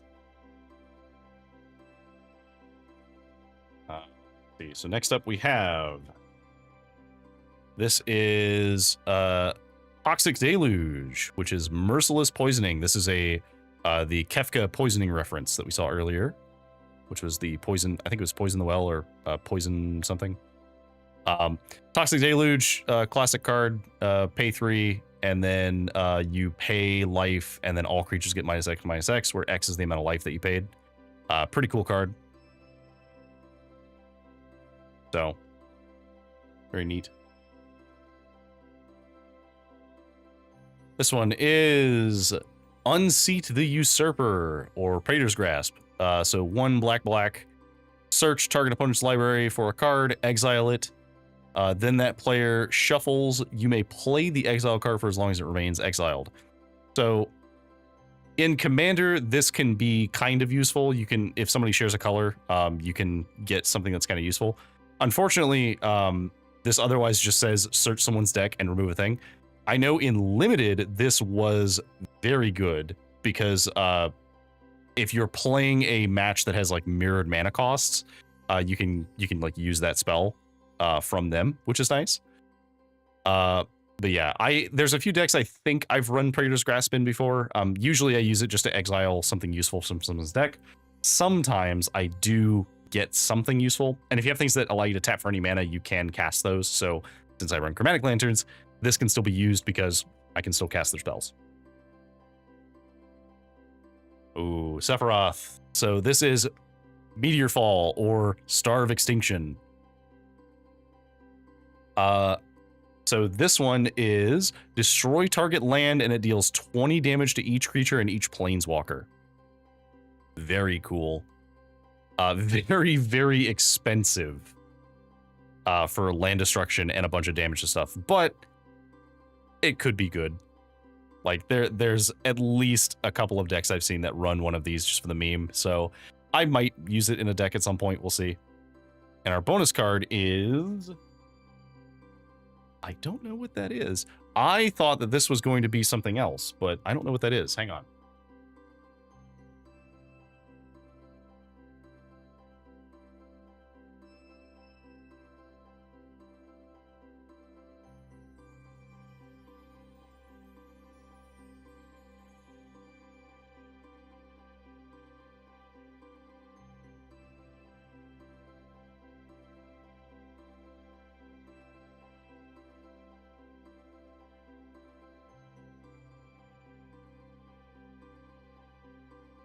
Okay, so it looks like, if I'm looking at this correctly, this is a reprint of Feed the Swarm, called Primogenesis, and this is destroy target creature or planes or enchantment and opponent controls, and then you lose life equal to that permanent's mana value. So pretty cool removal. It's a pretty easy win if you don't want to get hit by something. Just, you know, take the damage of the mana value, which can sometimes be worth it. And that's all of the game over cards. So we did show off the Grimoire cards already. So we've shown off all of them now. And we will end up sleeving all of these because I do want to use most of these cards. So we'll gently set these aside where my sleeves are. And that's it. We did it. We opened all of the packs. We did not open the actual decks. I will open these in my own time, but I am not in a rush to open these, as I do want to. The one that I'm currently focused on right now is the Y'shtola one, which, if I turn off the light now, does this help? Okay, you can kind of see them. It looks like it's focusing a little bit. It's not as much light, so you can't see the art as well. But so I'm more interested in the Y'shtola deck as one to actually like build. Although the Cloud one seems like it could be fun as a like an intro Voltron type deck. The Titus and Una deck, I like conceptually. I don't usually play too many decks that do +1/+1 counters. Partly because I find that all of those decks play the same. And I already have one that's vaguely like that, and it's the Mothman. And I like the Mothman because he does that and also does other things. And those other things are a lot of self-mill and just interacting with the board state. Terra. So the Terra deck, I'm not that interested in playing it baseline, but there are a lot of cards in here that I think would be very interesting to build a deck out of. Particularly, I really, really like the Kefka card, because I like the randomness of it. Of hey, so what the Kefka card does is it takes a random card from everyone's graveyard at the end of the turn, and you get to cast those cards without paying its mana cost, and they lose life. So if it's lands, then you can just play their lands. If it's spells, they take damage based on the spell, which means that if they're playing very expensive, very dangerous spells, they can take a lot of damage from those spells. So can be very cool. And it doesn't exile them permanently, so it puts them back in the graveyard, which means you can get those spells again. So you can keep casting them over and over again. That does seem like a really fun version of a like graveyard focused deck. So I might do that. That could be fun. I've already brewed a Y'shtola deck that I think will be fun. And I have a few things that I could add to the Cloud deck. Maybe we'll do some stuff with Titus. I don't know. We'll see. I personally don't really play things like Titus that often. And the people that I do know already run decks that don't need Titus, although Titus would be a fun addition to those decks. And some of the cards are just very expensive. So like Doubling Season and what have you, like all of the counter doublers that you want in this deck are going to be very expensive. I did get a green crystal. So the Earth Crystal we could put in this deck, and we probably should, because it does work with this deck very well. I'm trying to think what the other ones we would put. So we would not want to put well, I guess no. So we would want to put the Black Crystal, the Darkness Crystal, in the Terra deck, because that card works off of you can exile things that die, and then you can use them from the crystal. So it's kind of like Reanimator. And it lets you get rid of creatures from their graveyard. So if you want to get their spells, you can do that. The Cloud one, you probably want, we didn't get I think it's the Lava Crystal. I think that's the only one we didn't get, and I believe that one doubles damage. So that one is probably the one you would want for this deck. You might put the Air Crystal in here, or the Wind Crystal, but like I don't think there's going to be that many ways of gaining life besides having equipment attached that do that, and you probably have other equipment you want to attach first. So if you only get to attach one thing, it's probably going to be Colossus Hammer or you know, some kind of like indestructible, whether it's like Mithril Chain Shirt or Darksteel Plate or something. Like you have other things that you'd rather equip first, so you're never gonna like equip your life linking thing first. For Y'shtola, I could see an argument for the Wind Crystal because you gain life every time you trigger her ability. And so gaining 4 life instead is kind of nice. And then since you can activate the crystal to give everything lifelink, that means that you would drastically increase the amount of life that you would gain, because you'd go from gaining 2 life to gaining 4 life. And if she gets lifelink, you would gain an additional 12 life, because you get 2 life from each opponent. It gets doubled from the effect. So you get 4 life from each opponent. So as long as there's 3 people still in play, you would gain a total of 16 life from 1 3 mana cost spell. But you have to pay a lot of mana to activate that. If you have another way of giving her lifelink, that's probably better. So I don't know. It's interesting. There could potentially be some cool stuff with it, but I don't know. That's okay, Snacks. I was potentially going to do Arena, but I think it's like we're edging on it being a little late for Arena. So I'm actually going to not do that. I'm just going to end it here because this is a good place to end on. So thank you all for joining me. I know this is a little bit of a different thing than what I normally do, as normally I am playing RPGs and stuff, but I love Magic the Gathering. I took a break from it and I got back into it semi-recently, a couple of years ago, and I have thoroughly enjoyed it so far. I do not see myself stopping anytime soon. I'm trying to slowly get some of my friends who don't play to play, with the promise of you don't have to buy cards. You can, like, I'm happy to let you use my decks as long as you're okay with playing the weird things that I build. So, which can be fun. It's a fun way to teach people to play the game. With that said, thank you for joining me. If you are just lurking, we love lurkers here. Totally fine. I'm happy to be second monitor content. So don't feel compelled to chat in the chat.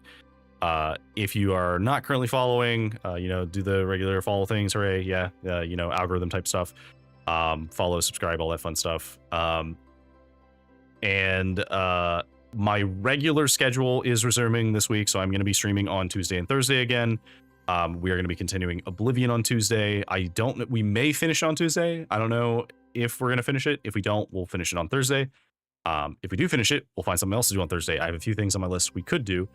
And then after that, we'll figure out something else. We'll see what we got.